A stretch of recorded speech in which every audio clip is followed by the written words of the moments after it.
ഹരേ കൃഷ്ണ.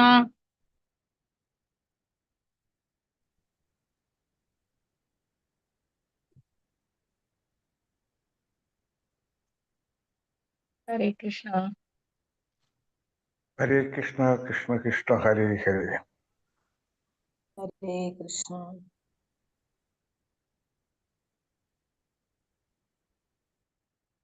ഹരേ കൃഷ്ണ.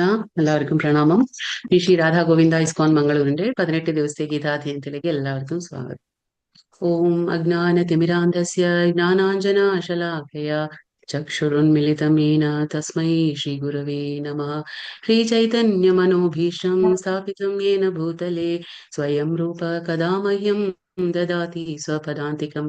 വന്ദേഹം ശ്രീഗുരോ ശ്രീയുതപദകമലം श्रीगुरून् वैष्णवांश श्रीरूपं साग्रजातं सगण रघुनाथान्वितं तं सजीवं साद्वैतं सावधूतं परिजनसहितं कृष्णचैतन्यदेवं श्रीराधा कृष्णपादान् सहगण ललिता श्रीविशाखान्वितांश्च हे कृष्णा करुणा सिन्धो दीनबन्धो जगत्पते गोपेश गोपिका कान्ता राधा कान्त नमोऽस्तुते.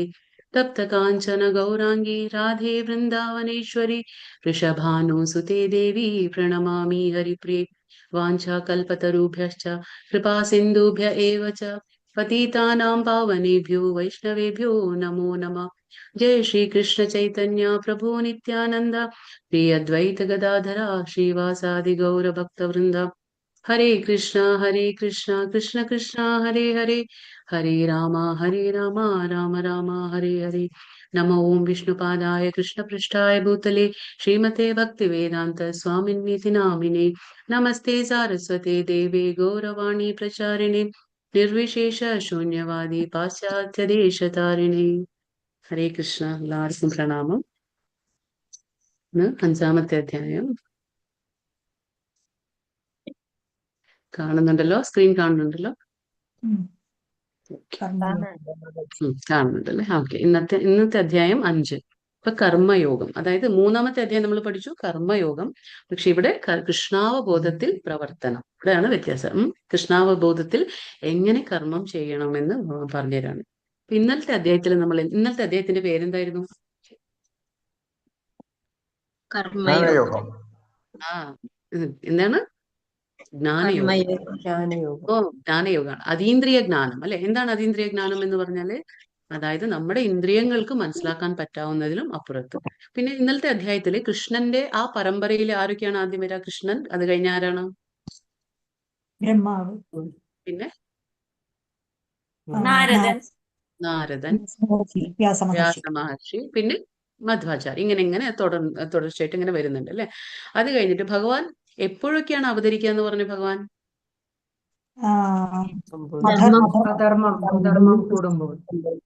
ധർമ്മം ക്ഷയിക്കുമ്പോഴും അധർമ്മം തഴച്ച് വളരുമ്പോ ഭഗവാൻ വരും. എന്തിനാണ് ഭഗവാൻ വരുന്നത്?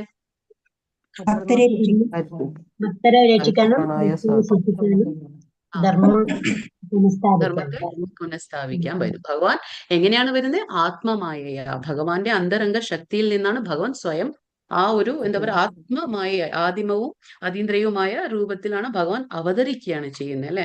അങ്ങനെയാണ്. പിന്നെ 4 വർണ്ണങ്ങളെ കുറിച്ച് പഠിച്ചു നമ്മൾ. എന്താണ് 4 വർണ്ണങ്ങൾ? ബ്രാഹ്മണൻ, ക്ഷത്രിയ, വൈശ്യ, ശൂദ്ര. എന്തിന്റെ അടിസ്ഥാനത്തിലാണ് ഭഗവാൻ ഇതൊക്കെ സൃഷ്ടിച്ചിട്ടുള്ളത്? ഗുണങ്ങളുടെയും കർമ്മങ്ങളുടെയും അടിസ്ഥാനത്തിലാണ് ഭഗവാൻ ഇത് സൃഷ്ടിച്ചിട്ടുള്ളത് അല്ലെ? പിന്നെ ഭഗവാൻ ഗുരുവിനെ സ്വീകരിക്കണം എന്ന് പറഞ്ഞു. എങ്ങനെയാണ് സ്വീകരിക്കേണ്ടത് ഗുരുവിനെ? നമ്മള്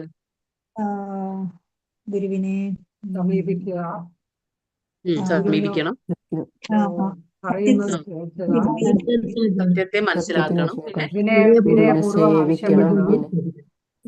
സേവിക്കണം. പിന്നെന്ത് പറഞ്ഞു?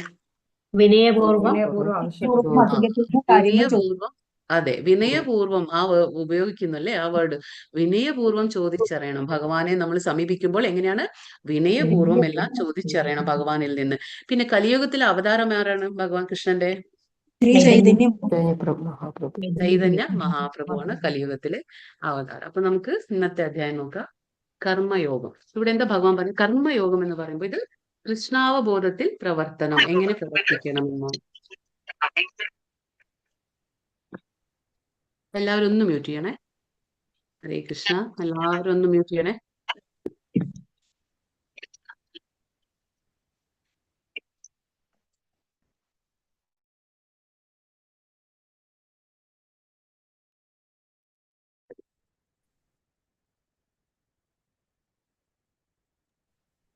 ഹരേ കൃഷ്ണ. ഓക്കെ. അപ്പൊ ഇന്ന് ഭഗവാൻ പറയുന്നു കൃഷ്ണാവബോധത്തിൽ എങ്ങനെ നമുക്ക് പ്രവർത്തിക്കണം എന്ന്, അല്ലെ? അപ്പൊ ഇവിടെ കർമ്മം, ഇപ്പോ കർമ്മ സന്യാസത്തെ കുറിച്ച് നമ്മൾ ഈ അധ്യായത്തിൽ നമ്മൾ എന്താ പഠിക്കാൻ പോകുന്നത്? കർമ്മ സന്യാസമാണോ നല്ലത്, അല്ലെങ്കിൽ കൃഷ്ണാവബോധത്തിൽ കർമ്മം പ്രവർത്തിക്കുന്നതാണോ നല്ലത് എന്ന് നമുക്ക് ഇപ്പൊ മനസ്സിലാക്കാം. ഇപ്പൊ അർജുനൻ ചോദിക്കുകയാണ്. ഇവിടെ ആദ്യത്തെ ചോദ്യം അർജുനന്റെ ആണ്. എന്താ ചോദിക്കുന്നത് നമുക്ക് നോക്കാം. അർജുൻ ഓം നമോ ഭഗവതേ വാസുദേവായ.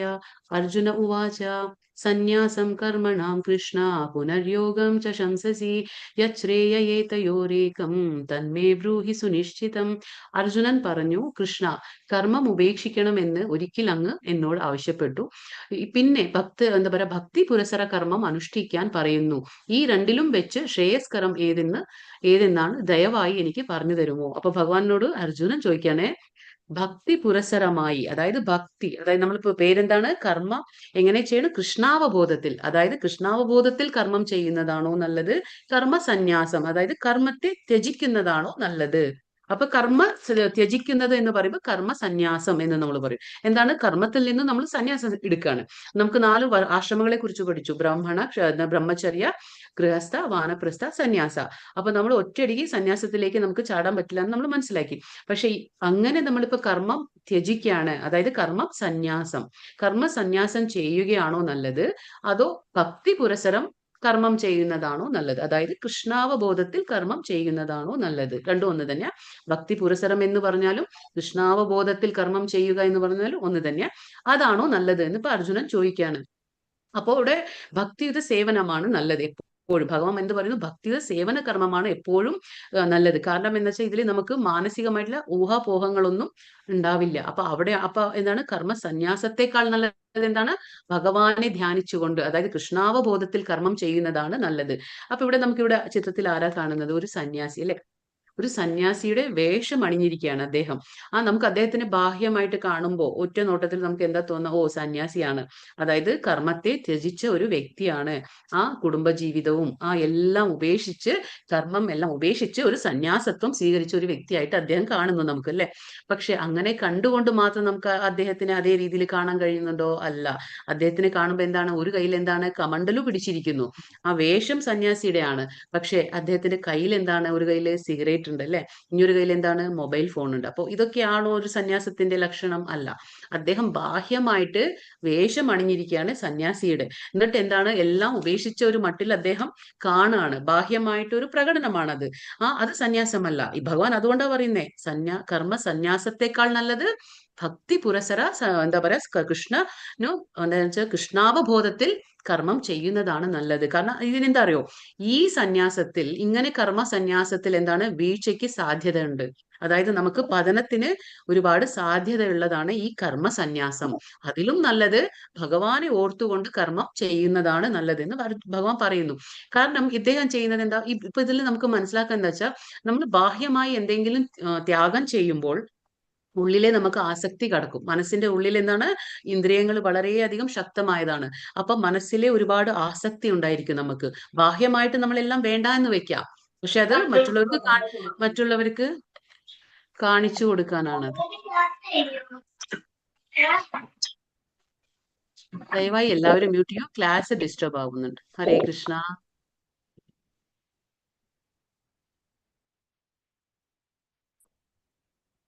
അപ്പോ ബാഹ്യമായിട്ട് ഇദ്ദേഹം കാണിച്ചു തരാണ്, ഞാൻ സന്യാസം സ്വീകരിച്ചിരിക്കുന്നു എന്ന്. പക്ഷെ അങ്ങനെയല്ല. അപ്പൊ ഉള്ളിലെ ആസക്തികളുണ്ട്, ഉള്ളിലെ ആഗ്രഹങ്ങളൊക്കെ അദ്ദേഹത്തിനുണ്ട് എന്നുള്ളത് തെളിവാണ്. എന്താണ് തെളിവ്? കയ്യിലെ സിഗരറ്റും ഒരു മൊബൈലും ഒക്കെ എന്താണ്? ആഗ്രഹങ്ങളാണ്. പക്ഷെ എന്നാ കാണിക്കാനോ സന്യാസിയുടെ വേഷം അണിഞ്ഞിരിക്കുകയാണ്. അപ്പൊ അതിലൊന്നും അർത്ഥമില്ല. അതാണ് ഭഗവാൻ പറയുന്നത്, ഇതിൽ പതനത്തിന് എപ്പോഴും സാധ്യത ഉണ്ടാവും. ഇപ്പൊ നമുക്കിവിടെ നോക്കാം വീണ്ടും അടുത്തത് എന്താണ്.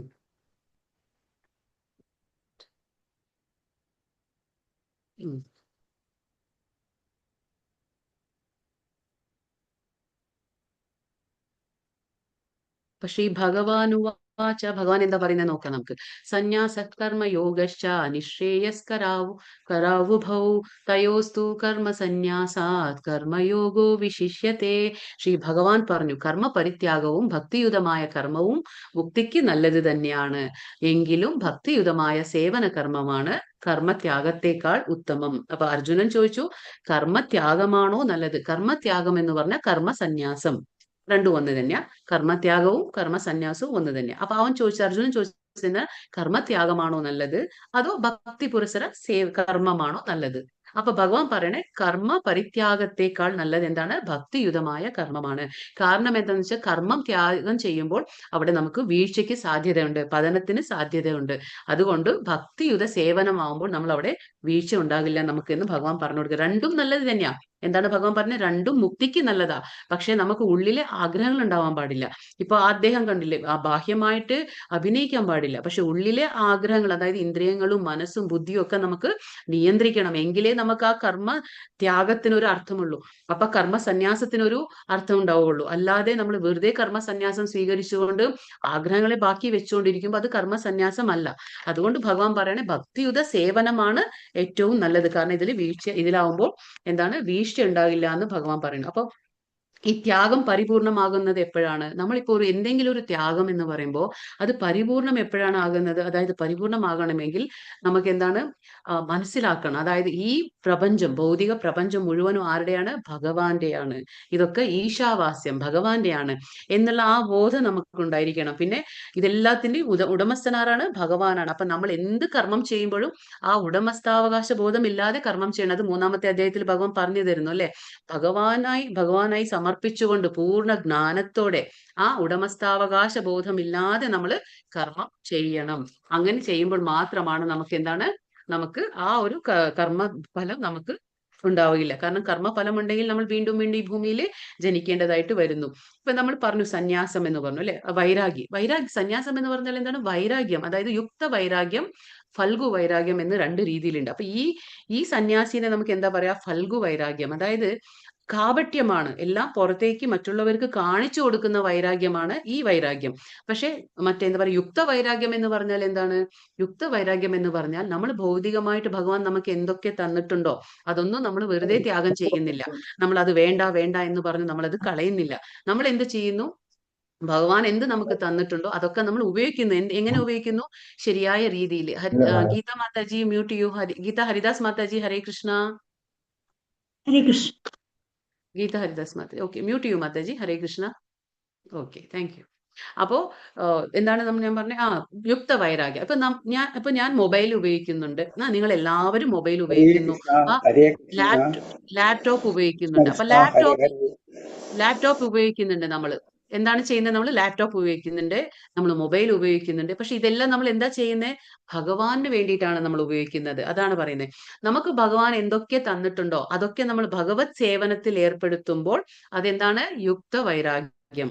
അല്ലാതെ കാപട്യമായിട്ട് നമ്മൾ എന്തെങ്കിലും ഇങ്ങനെ പുറമേ കാണിക്കുന്നതാണെങ്കിൽ, ഭഗവാന്റെ സേവനത്തിൽ ഉൾപ്പെടുത്തുന്നില്ലെങ്കിൽ അതെല്ലാം ഫൽഗു വൈരാഗ്യമായിട്ട് മാറും. അപ്പൊ അതിപ്പോ ഈ ചിത്രത്തിൽ ഇദ്ദേഹം എന്താ ചെയ്യുന്നത്? ഭഗവാനെ അർച്ചനം ചെയ്യാണ്. അതായത് ഭഗവാനെ ഭഗവാന്റെ സേവനം ചെയ്തുകൊണ്ടിരിക്കുകയാണ്. അപ്പൊ ഭക്തിയുതമായ സേവനം എന്ന് പറയുമ്പോൾ അവിടെ 9 രീതിയിൽ ഭഗവാൻ പറയുന്നുണ്ട്. അതായത് നമ്മൾ പറഞ്ഞു, ഒരു ഭക്തി എന്ന് പറയുമ്പോൾ അതിൽ സേവനം ഉണ്ടായിരിക്കണം അല്ലെ. അപ്പൊ 9 രീതിയിലാണ് നമുക്ക് ഭഗവാനെ സേവനം ചെയ്യാൻ പറ്റുന്നത്. എങ്ങനെയാണ് 9 രീതി എന്ന് പറഞ്ഞാൽ? ശ്രവണം, കീർത്തനം, വിഷ്ണു സ്മരണം, പാദസേവനം, അർച്ചനം, വന്ദനം, ദാസ്യം, സഖ്യം, ആത്മനിവേദനം. ഇങ്ങനെ 9 രീതിയിലാണ് ഭഗവാനെ നമുക്ക് സേവനം ചെയ്യാൻ പറ്റുന്നത്. അതായത് ശ്രവണം എന്ന് പറഞ്ഞാൽ ഭഗവാന്റെ കാര്യങ്ങൾ നമ്മൾ കേട്ടുകൊണ്ടിരിക്കുക. പിന്നെ ശ്രവണം കഴിഞ്ഞു, പിന്നെ നമ്മൾ കീർത്തനം എന്ന് പറഞ്ഞു. കീർത്തനം എന്ന് പറഞ്ഞാൽ നമ്മൾ ഭഗവാന്റെ കാര്യങ്ങൾ സംസാരിക്കുക. ഭഗവാന്റെ ഗ്രാമ, രൂപ, ഗുണ, ലീല എന്നുള്ള ഒരുപാട് കാര്യങ്ങളുണ്ട്. അപ്പൊ ആ കാര്യങ്ങൾ സംസാരിക്കുക. ഇതാണ് കീർത്തനം എന്ന് പറയാം. അപ്പൊ ശ്രവണമായി, കീർത്തനമായി. അപ്പൊ ശ്രവണം, കീർത്തനം, പിന്നെ വിഷ്ണു സ്മരണം. എന്താണ് മൂന്നാമത്തേത്? നമ്മൾ ഭഗവാനെ ധ്യാനിച്ചുകൊണ്ടിരിക്കുക. അപ്പൊ അത് വിഷ്ണു സ്മരണം. അപ്പൊ 9 രീതിയിലാണ് നമുക്ക് ഭഗവാനെ സേവനം ചെയ്യാൻ പറ്റുന്നത്. അതായത് ശ്രവണം, കീർത്തനം, വിഷ്ണു സ്മരണം, പാദസേവനം, അർച്ചനം, വന്ദനം, ദാസ്യം, സഖ്യമാത്മ നിവേദനം. അപ്പൊ ഇതൊക്കെ നമുക്ക് വീണ്ടും വീണ്ടും രണ്ടാമത്തെ ലെവൽ, മൂന്നാമത്തെ ലെവലിൽ കൂടുതലായിട്ട് നമുക്ക് വിശദമായി മനസ്സിലാക്കാൻ പറ്റും. അപ്പോൾ ഇത് ഞാൻ പറഞ്ഞെന്ന് മാത്രം. അപ്പൊ അങ്ങനെ ചെയ്യുമ്പോൾ ഇതെന്താ ചെയ്യുന്നത്? ഇദ്ദേഹം അർച്ചനം ചെയ്യുകയാണ്. ഭഗവാനെ ഭക്തിയുത സേവനത്തിലെ ഒരു അംഗമാണ്. ആ അംഗം ചെയ്തു, അതായത് ഭഗവാനെ അർച്ചനം ചെയ്തുകൊണ്ടിരിക്കുകയാണ്. ഹരേ ഹരേ കൃഷ്ണ കൃഷ്ണ. മാതാജി. ഈ ഹരേ ഗീത കൃഷ്ണ. ഹരിദാസ് മാതാജി എപ്പോഴും അൺമ്യൂട്ട് ചെയ്യുവാണ്. ഇനി അൺമ്യൂട്ട് ചെയ്ത് ഞാൻ റിമൂവ് ചെയ്യും കേട്ടോ. അതാണ് 9 ക്ലാസ് പ്രാവശ്യം ഒരുപാട് ഡിസ്റ്റർബ് ആവുന്നു. മാതാജി, ഗീത ഹരിദാസ് മാതാജി ശ്രദ്ധിക്കൂ. കാരണം എന്താ അറിയോ, ഫ്ലോ പോവാണ്. നമ്മൾ ക്ലാസ് എടുക്കുമ്പോൾ ഡിസ്റ്റർബ് ആവാണ്. ഗീത ഹരിദാസ് മാതാജി ദയവായി മ്യൂട്ട് ചെയ്യൂ. വീണ്ടും അൺമ്യൂട്ട് ആയിരിക്കുന്നു. ഹരേ കൃഷ്ണ. ഗീത മാതാജി അൺമ്യൂട്ട് ചെയ്യരുത് മാതാജി. ക്ലാസ് നടക്കുമ്പോൾ ഞാൻ unmute മ്യൂട്ട് ചെയ്യരുത്. ചെയ്താൽ മതി. എല്ലാ പ്രാവശ്യം ഞാനാ മ്യൂട്ട് ചെയ്യുന്നത്. അത് വീണ്ടും അൺമ്യൂട്ട് ചെയ്തോണ്ടിരിക്കുക. ഓട്ടോമാറ്റിക് ആയിട്ട് വരികയാണ്. ആ, ദയവായി ഓട്ടോമാറ്റിക് ആയിട്ട് അൺമ്യൂട്ട് ചെയ്യൂ. വരുന്നു. ഓക്കെ. അപ്പൊ കെയർ ചെയ്യൂട്ടോ മാതാജി. അത് ഓട്ടോമാറ്റിക് അൺമ്യൂട്ട് ആവുമ്പോൾ മ്യൂട്ട് ചെയ്തുകൊണ്ടിരിക്കൂ പ്ലീസ്. കാരണം എന്താ പറയുക, ക്ലാസ് ഡിസ്റ്റർബ് ആവും. അതാണ്, ക്ലാസ് സമയം പോകും. ഓക്കെ. അപ്പൊ എന്താണ് പറയുന്നത്? ഓക്കെ. അപ്പൊ 9 രീതിയിലുള്ള ഭക്തിയിലെ ഒരു രീതിയാണ് ഇപ്പൊ ഇദ്ദേഹം ചെയ്തുകൊണ്ടിരിക്കുന്നത്. അതായത് അർച്ചന. ഭഗവാനെ 9 രീതിയിൽ, ഭഗവാൻ പറയുന്നില്ല 9 രീതിയിലും എന്നെ ആരാധിക്കണം എന്ന് ഭഗവാൻ ആഗ്രഹിക്കുന്നില്ല. ഏതെങ്കിലും ഒരു രീതി നമ്മളെ കൊണ്ട് എന്ത് പറ്റും അത് ചെയ്യാം. ഇപ്പൊ ഞാൻ പറഞ്ഞു, ആദ്യത്തെ ചവിട്ടുപടി എന്താണ് ഭക്തിയിലെ എന്ന് പറഞ്ഞാല് ശ്രവണം. എന്താണ് ആദ്യത്തെ ചവിട്ടുപടി? ശ്രവണമാണ്. അപ്പൊ ആ ശ്രവണം എങ്ങനെ നമ്മൾ ചെയ്യുക? ശ്രവണം ചെയ്യുന്നത് എങ്ങനെയാണ്? നമ്മൾ ഭഗവാന്റെ, ഇപ്പൊ നിങ്ങളൊക്കെ ചെയ്തുകൊണ്ടിരിക്കുന്നത് എന്താണ്? ഭഗവാന്റെ ശ്രവണമാണ്. നിങ്ങൾ ചെയ്തുകൊണ്ടിരിക്കുന്നത് എന്താണ്? ഭഗവാന്റെ കാര്യങ്ങൾ കേട്ടുകൊണ്ടിരിക്കുകയാണ്. അപ്പൊ ഭഗവാന്റെ കാര്യങ്ങൾ കേൾക്കുന്നതും ഭഗവാന്റെ കാര്യങ്ങൾ സംസാരിക്കുന്നതും ഭക്തിയുത സേവനം തന്നെയാണ്. നിങ്ങൾ ചെയ്തുകൊണ്ടിരിക്കുന്നത് ഇപ്പോ സേവനം തന്നെയാണ്. ഇപ്പൊ ഞാൻ ഭഗവാന്റെ കാര്യങ്ങൾ പറയുമ്പോഴും അതൊരു സേവനം തന്നെ ആവുന്നു. അപ്പൊ ഇങ്ങനെയാണ് ഭഗവാന്റെ കാര്യങ്ങൾ നമ്മൾ പറയുന്ന ആ 9 രീതിയിലുള്ള കാര്യങ്ങൾ പോകുന്നത്. അപ്പൊ ഭഗവാന് വേണ്ടി കർമ്മം ചെയ്യുന്നത് നല്ലതാണ്. കാരണം എന്താണെന്ന് വെച്ചാൽ, ഭക്തി ഉണ്ടെന്ന് പറഞ്ഞാൽ നമുക്ക് കാര്യമില്ല, അല്ലെ? നമ്മളിപ്പോ പറയും ഭഗവാനോട് നമുക്ക് ഭക്തിയുണ്ട്, ഭഗവാനെ നമുക്ക് ഇഷ്ടമാണെന്ന് പറഞ്ഞാൽ അത് കാണിച്ചു കൊടുക്കണം. ഏത് രീതിയിലാണ്, അല്ലെ? അപ്പൊ ഭഗവാൻ 9 രീതികൾ തന്നിട്ടുണ്ട്. ഏതെങ്കിലും ഒരു രീതി. ഇപ്പൊ നമുക്ക് പറയാം, എനിക്ക് വലിയ വിദ്യാഭ്യാസമൊന്നുമില്ല, എനിക്ക് അറിവില്ല, എനിക്ക് പഠിക്കാൻ പറ്റില്ല, എനിക്ക് വായിക്കാൻ പറ്റില്ല. വേണ്ട, കുഴപ്പമൊന്നുമില്ല. നമുക്ക് ഭഗവാന്റെ കാര്യങ്ങൾ കേൾക്കാലോ, അല്ലെ? ചെവി തന്നിട്ടുണ്ട് ഭഗവാൻ, 2 ചെവി തന്നിട്ടുണ്ട്. അപ്പൊ നമുക്ക് കൂടുതൽ ഭഗവാന്റെ കാര്യങ്ങൾ കേട്ടാലും മതി. ഏതെങ്കിലും ഒരു രീതിയിൽ നമുക്ക് ഭഗവാന്റെ സേവനം ചെയ്തുകൊണ്ട് ആ പരമപദം, അതായത് ഭഗവാന്റെ ആ ഗോലോക ധാമത്തിലേക്ക് നമുക്ക് എത്താൻ കഴിയും. അതാണ് ഭഗവാൻ പറയുന്നത്. എങ്ങനെയും ചെയ്യാം. 9 രീതിയിൽ ഏതൊരു രീതി നമ്മൾ സ്വീകരിച്ചാലും നമുക്ക് ഭഗവാന്റെ അടുത്തേക്ക് എത്താൻ കഴിയും. പക്ഷെ നമ്മൾ ശ്രദ്ധയോടെ, നമ്മൾ എന്താന്ന് പറയാ, വളരെ ശ്രദ്ധയോടെ നമ്മൾ ആ കാര്യങ്ങൾ ചെയ്താൽ മാത്രമേ പറ്റുള്ളൂ.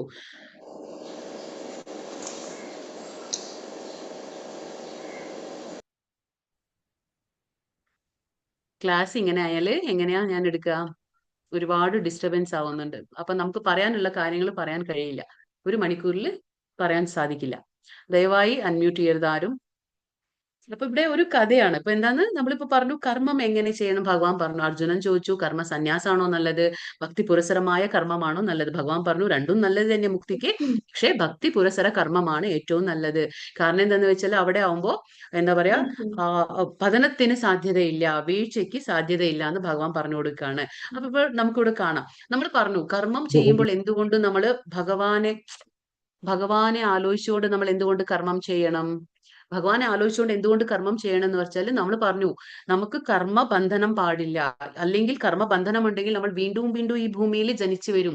അപ്പൊ ജനനം മരണം വീണ്ടും ആ ചക്രത്തിൽ തന്നെ നമ്മൾ ഉണ്ടായിരിക്കും. അപ്പൊ അതിൽ നിന്ന് മോചിതരാകണമെങ്കിൽ നമ്മൾ ഭഗവാനെ ധ്യാനിച്ചുകൊണ്ട് ഭഗവാനെ സമർപ്പിച്ചുകൊണ്ട് ചെയ്യണം. അപ്പൊ എന്താണ്? അപ്പൊ നമുക്ക് നല്ല കർമ്മവും ഇല്ല, ചീത്ത കർമ്മവും ഇല്ല, ഒന്നിന്റെയും ഫലം നമ്മളെ പറ്റുകയില്ല, നമ്മുടെ മേല് പറ്റുന്നില്ല. അപ്പൊ നമുക്ക് വീണ്ടും പുനർജന്മം കിട്ടുന്നില്ല. അങ്ങനെയാണേ പറ്റുള്ളൂ. അപ്പൊ അതുകൊണ്ടാണ് ഭഗവാൻ അത്രയും പറയുന്നേ, കർമ്മം ചെയ്യുമ്പോൾ എന്നെ ഓർത്തുകൊണ്ട് കർമ്മം ചെയ്യണമെന്ന് ഭഗവാൻ പറയുന്നത്. അപ്പൊ ഇപ്പൊ നമുക്കൊരു കഥയിലൂടെ അത് മനസ്സിലാക്കാം.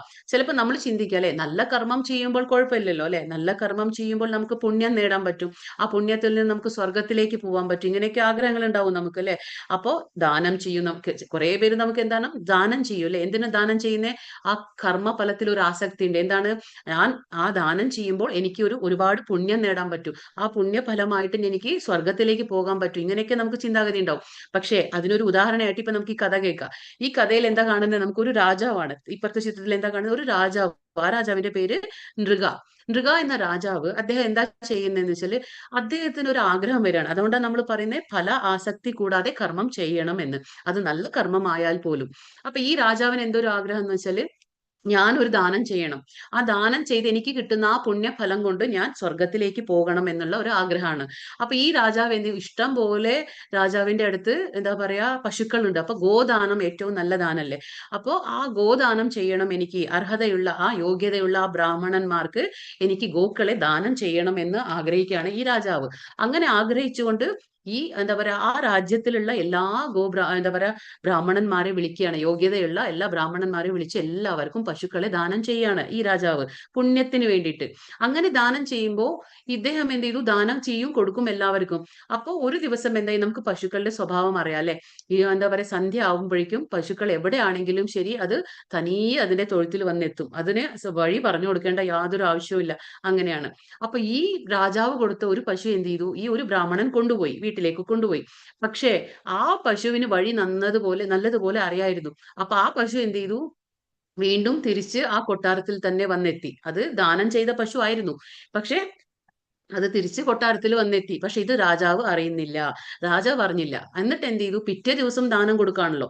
അപ്പൊ ഈ രാജാവ് അറിയാതെ എന്ത് ചെയ്തു? ഈ ദാനം ഓൾറെഡി ഒരു വട്ടം ദാനം ചെയ്ത അതേ പശുവിനെ തന്നെ വീണ്ടും വേറൊരു ബ്രാഹ്മണനെ അതേ പശുവിനെ ദാനം ചെയ്തു. അപ്പൊ എന്ത് പറ്റി? ഈ ആദ്യം ദാനം ചെയ്ത ആ എന്താ പറയാ കൊടുത്ത ആ ബ്രാഹ്മണൻ എന്ത് ചെയ്തു? തൊഴുത്തിൽ നോക്കുമ്പോ പശു ഇല്ല. അപ്പൊ അദ്ദേഹത്തിന് മനസ്സിലായി എന്റെ പശുവിനെ കാണാനില്ല. അപ്പൊ രാജാവിനോട് പരാതി പറയാൻ വേണ്ടിയിട്ട് അദ്ദേഹം വരികയാണ്, ആദ്യത്തെ ബ്രാഹ്മണൻ. അപ്പൊ ആ ബ്രാഹ്മണൻ വരുമ്പോ രണ്ടാമത്തെ ബ്രാഹ്മണൻ എന്ത് ചെയ്തു? അതേ പശുവിനെ തന്നെ കൊണ്ടുപോവാണ്. അപ്പൊ രണ്ടുപേരും കണ്ടുമുട്ടാണ് തമ്മില്. അപ്പൊ ഈ അതായത് ആദ്യത്തെ ബ്രാഹ്മണൻ ചോദിക്കുകയാണ്, ഈ പശു എന്റേതാണ്, കാരണം ഇത് എനിക്ക് രാജാവ് ഇന്നലെ തന്നതാണ് എന്ന് പറഞ്ഞു, ദാനമായിട്ട് തന്നതാ. അപ്പൊ ആ ബ്രാഹ്മണൻ പറയാണ്, രണ്ടാമത്തെ ബ്രാഹ്മണൻ പറയണേ, അല്ലല്ലോ ഇത് എനിക്ക് ഇന്ന് രാജാവ് ഇന്ന് എനിക്ക് ദാനം തന്നതാണ് എന്ന് പറഞ്ഞു. ആ രാജാവ് തന്നതാ എന്ന് പറഞ്ഞു. അപ്പൊ ഒരേ പശുവാണ്, പക്ഷെ രണ്ടുപേർക്കും രാജാവ് അറിയാതെ ദാനം ചെയ്തു പോയി. അപ്പൊ ഇത് രാജാവ് അറിയുന്നില്ലല്ലോ, തൊഴുത്തിൽ പശു തിരിച്ചെത്തിയത് രാജാവിന് അറിയില്ല. പക്ഷെ ഈ രണ്ടുപേര് ബ്രാഹ്മണന്മാരും തമ്മിൽ വാക്തർക്കമായി.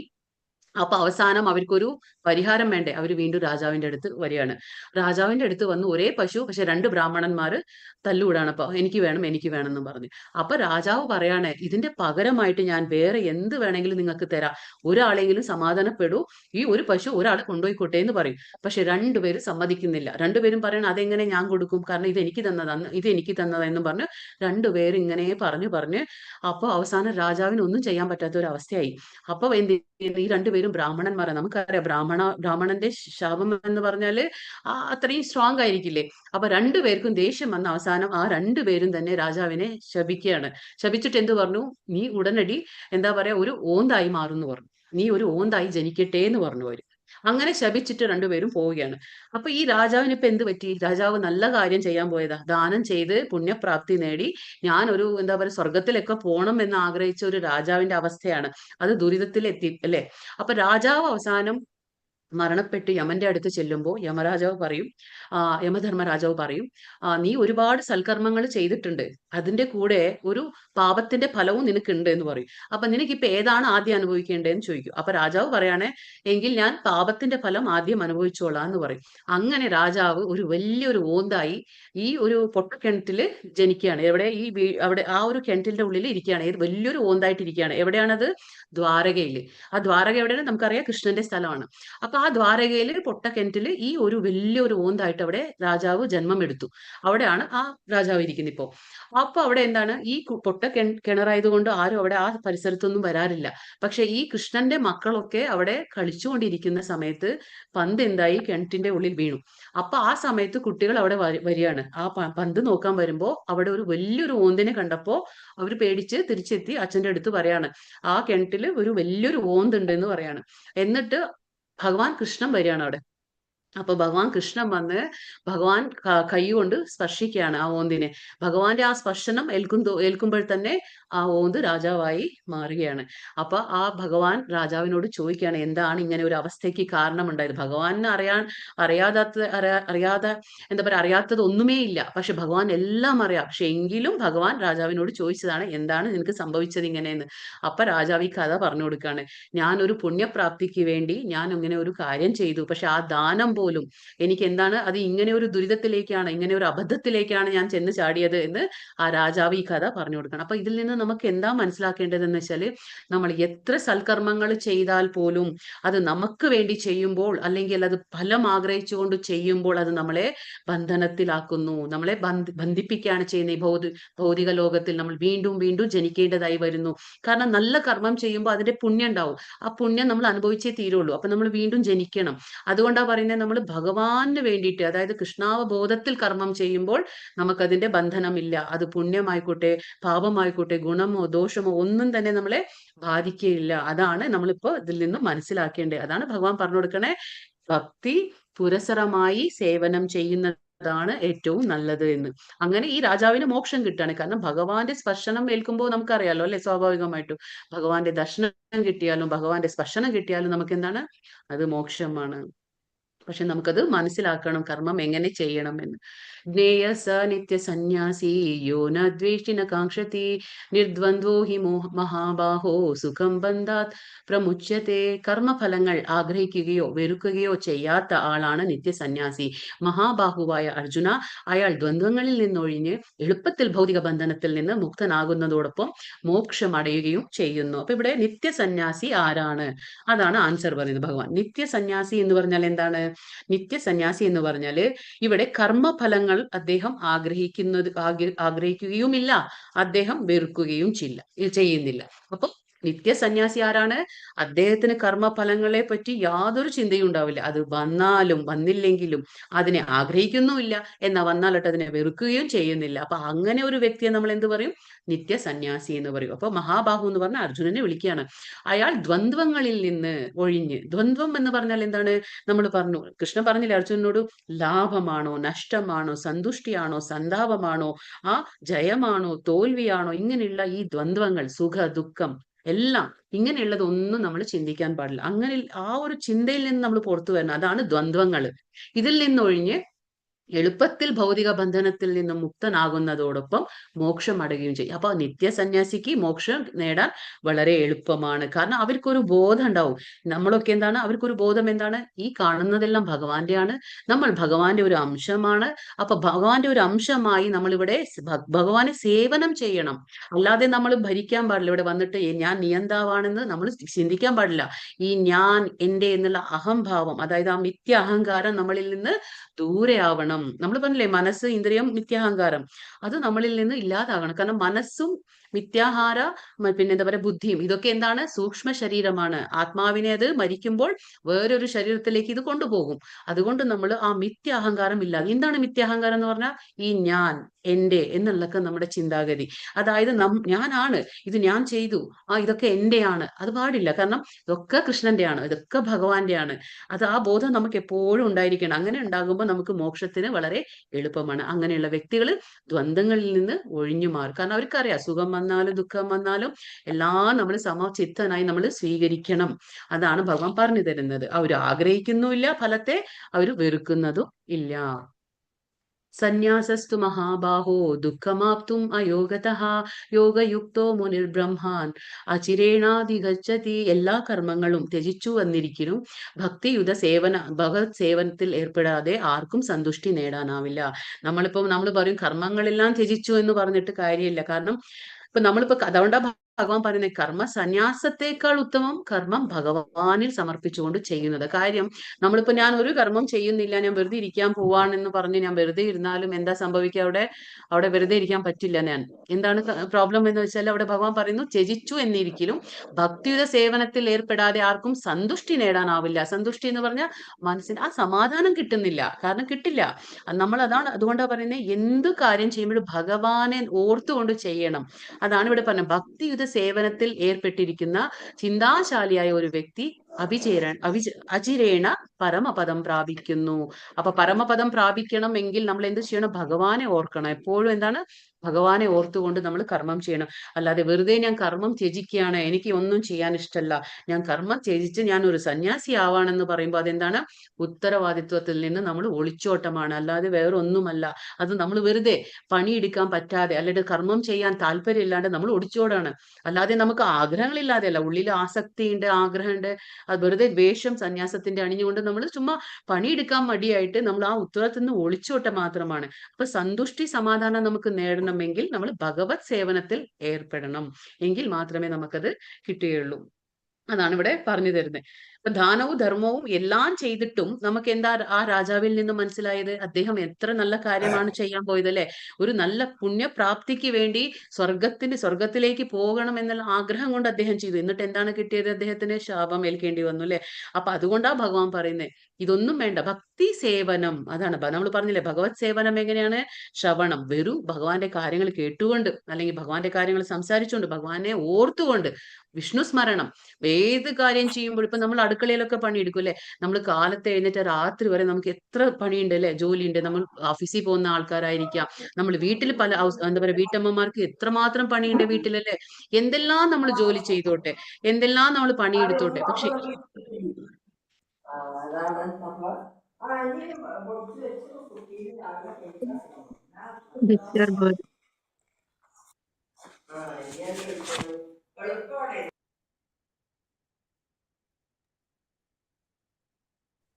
നമ്മൾ എന്തെല്ലാം പണിയെടുത്തോട്ടെ, കാലത്ത് തൊട്ട് വൈകിട്ട് വരെ നമ്മൾ എത്ര പണിയെടുത്താലും നമുക്ക് എന്താ വേണ്ടത്? ഭഗവാന്റെ ഒരു സ്മരണം ഉണ്ടായാലും മതി.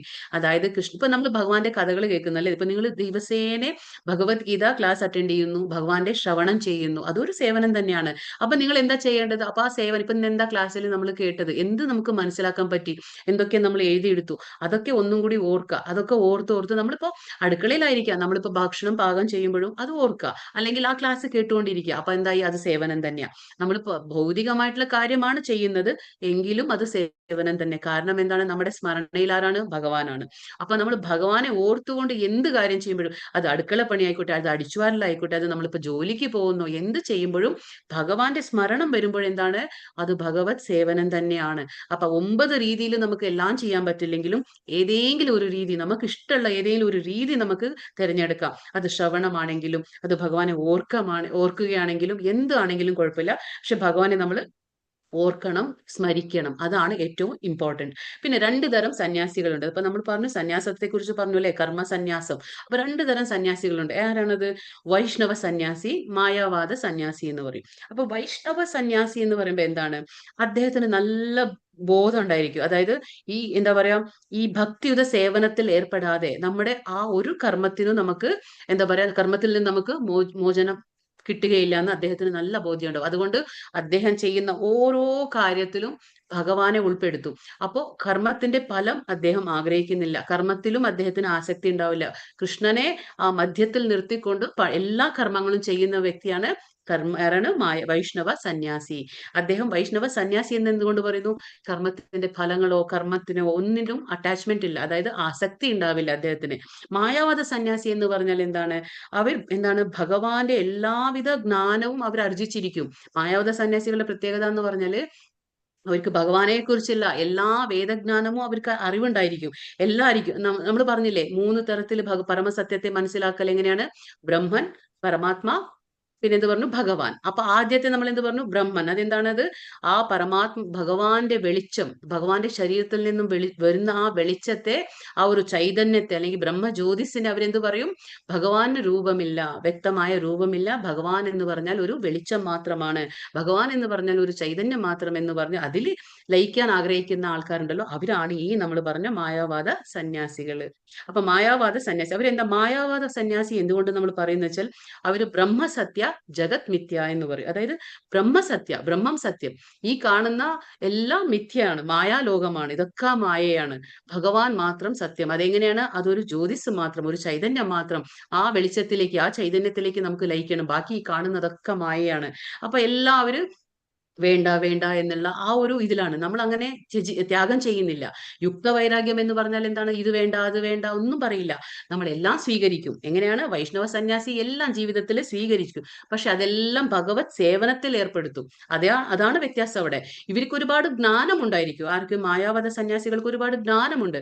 പക്ഷെ പ്രശ്നം എന്താന്ന് വെച്ചാല് അവര് ഈ ഭഗവാന്റെ അവ്യക്ത രൂപത്തെ ആരാധിക്കും.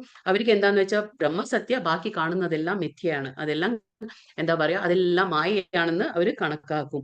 അപ്പൊ അവര് ഭഗവാൻ ഒരു രൂപമുണ്ടെന്ന് അവർ ഒരിക്കലും വിശ്വസിക്കില്ല. പക്ഷെ ഒരുപാട് ജ്ഞാനം ഉണ്ടായിരിക്കും അവർക്ക് ജ്ഞാനം നേടാൻ മാത്രമാണ് താല്പര്യം ഉണ്ടായിരിക്കുക. അതാണ് മായാവാദ സന്യാസിക്കും വൈഷ്ണവ സന്യാസിക്കുള്ള വ്യത്യാസം.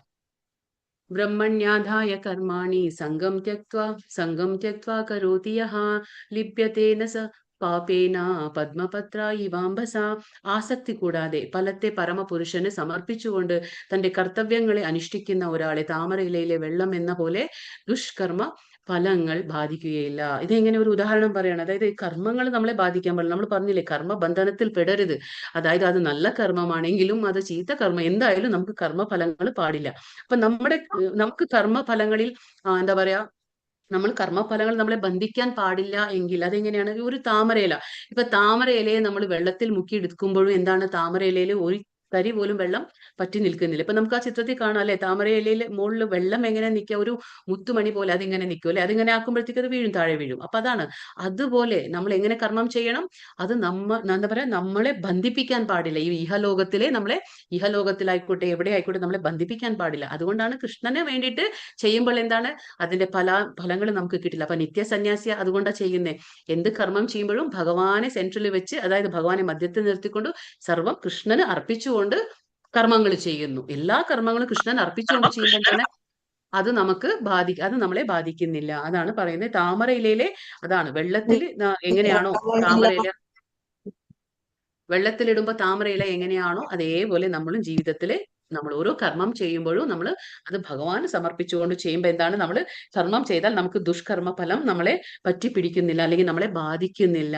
അപ്പൊ അതിന്റെ ഗുണമായിക്കോട്ടെ അതിന്റെ ദോഷമായിക്കോട്ടെ ഒന്നും തന്നെ നമ്മളെ ബാധിക്കുന്നില്ല എന്നാണ് ഇതിൽ പറയുന്നത്. യുക്തഃ കർമ്മഫലം ത്യക്ത്വാ ശാന്തിം ആപ്നോതി നൈഷ്ഠികീം അയുക്തഃ കാമകാരേണ ഫലേ സക്താ നിബധ്യത്തെ.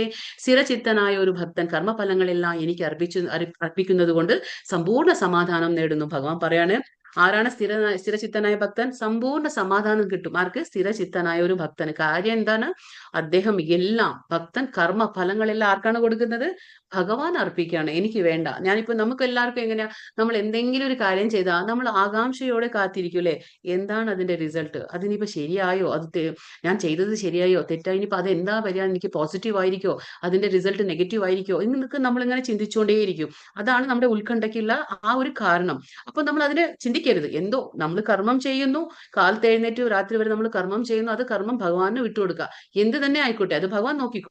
കാരണം പരമനിയന്താവ് ആരാണ്? ഭഗവാൻ തന്നെയാണ്. അപ്പൊ ഈ ഭൗതിക ലോകത്തെ എല്ലാത്തിനും സൃഷ്ടിച്ച ഭഗവാൻ, അവന്റെ കയ്യിലാണ് എല്ലാം.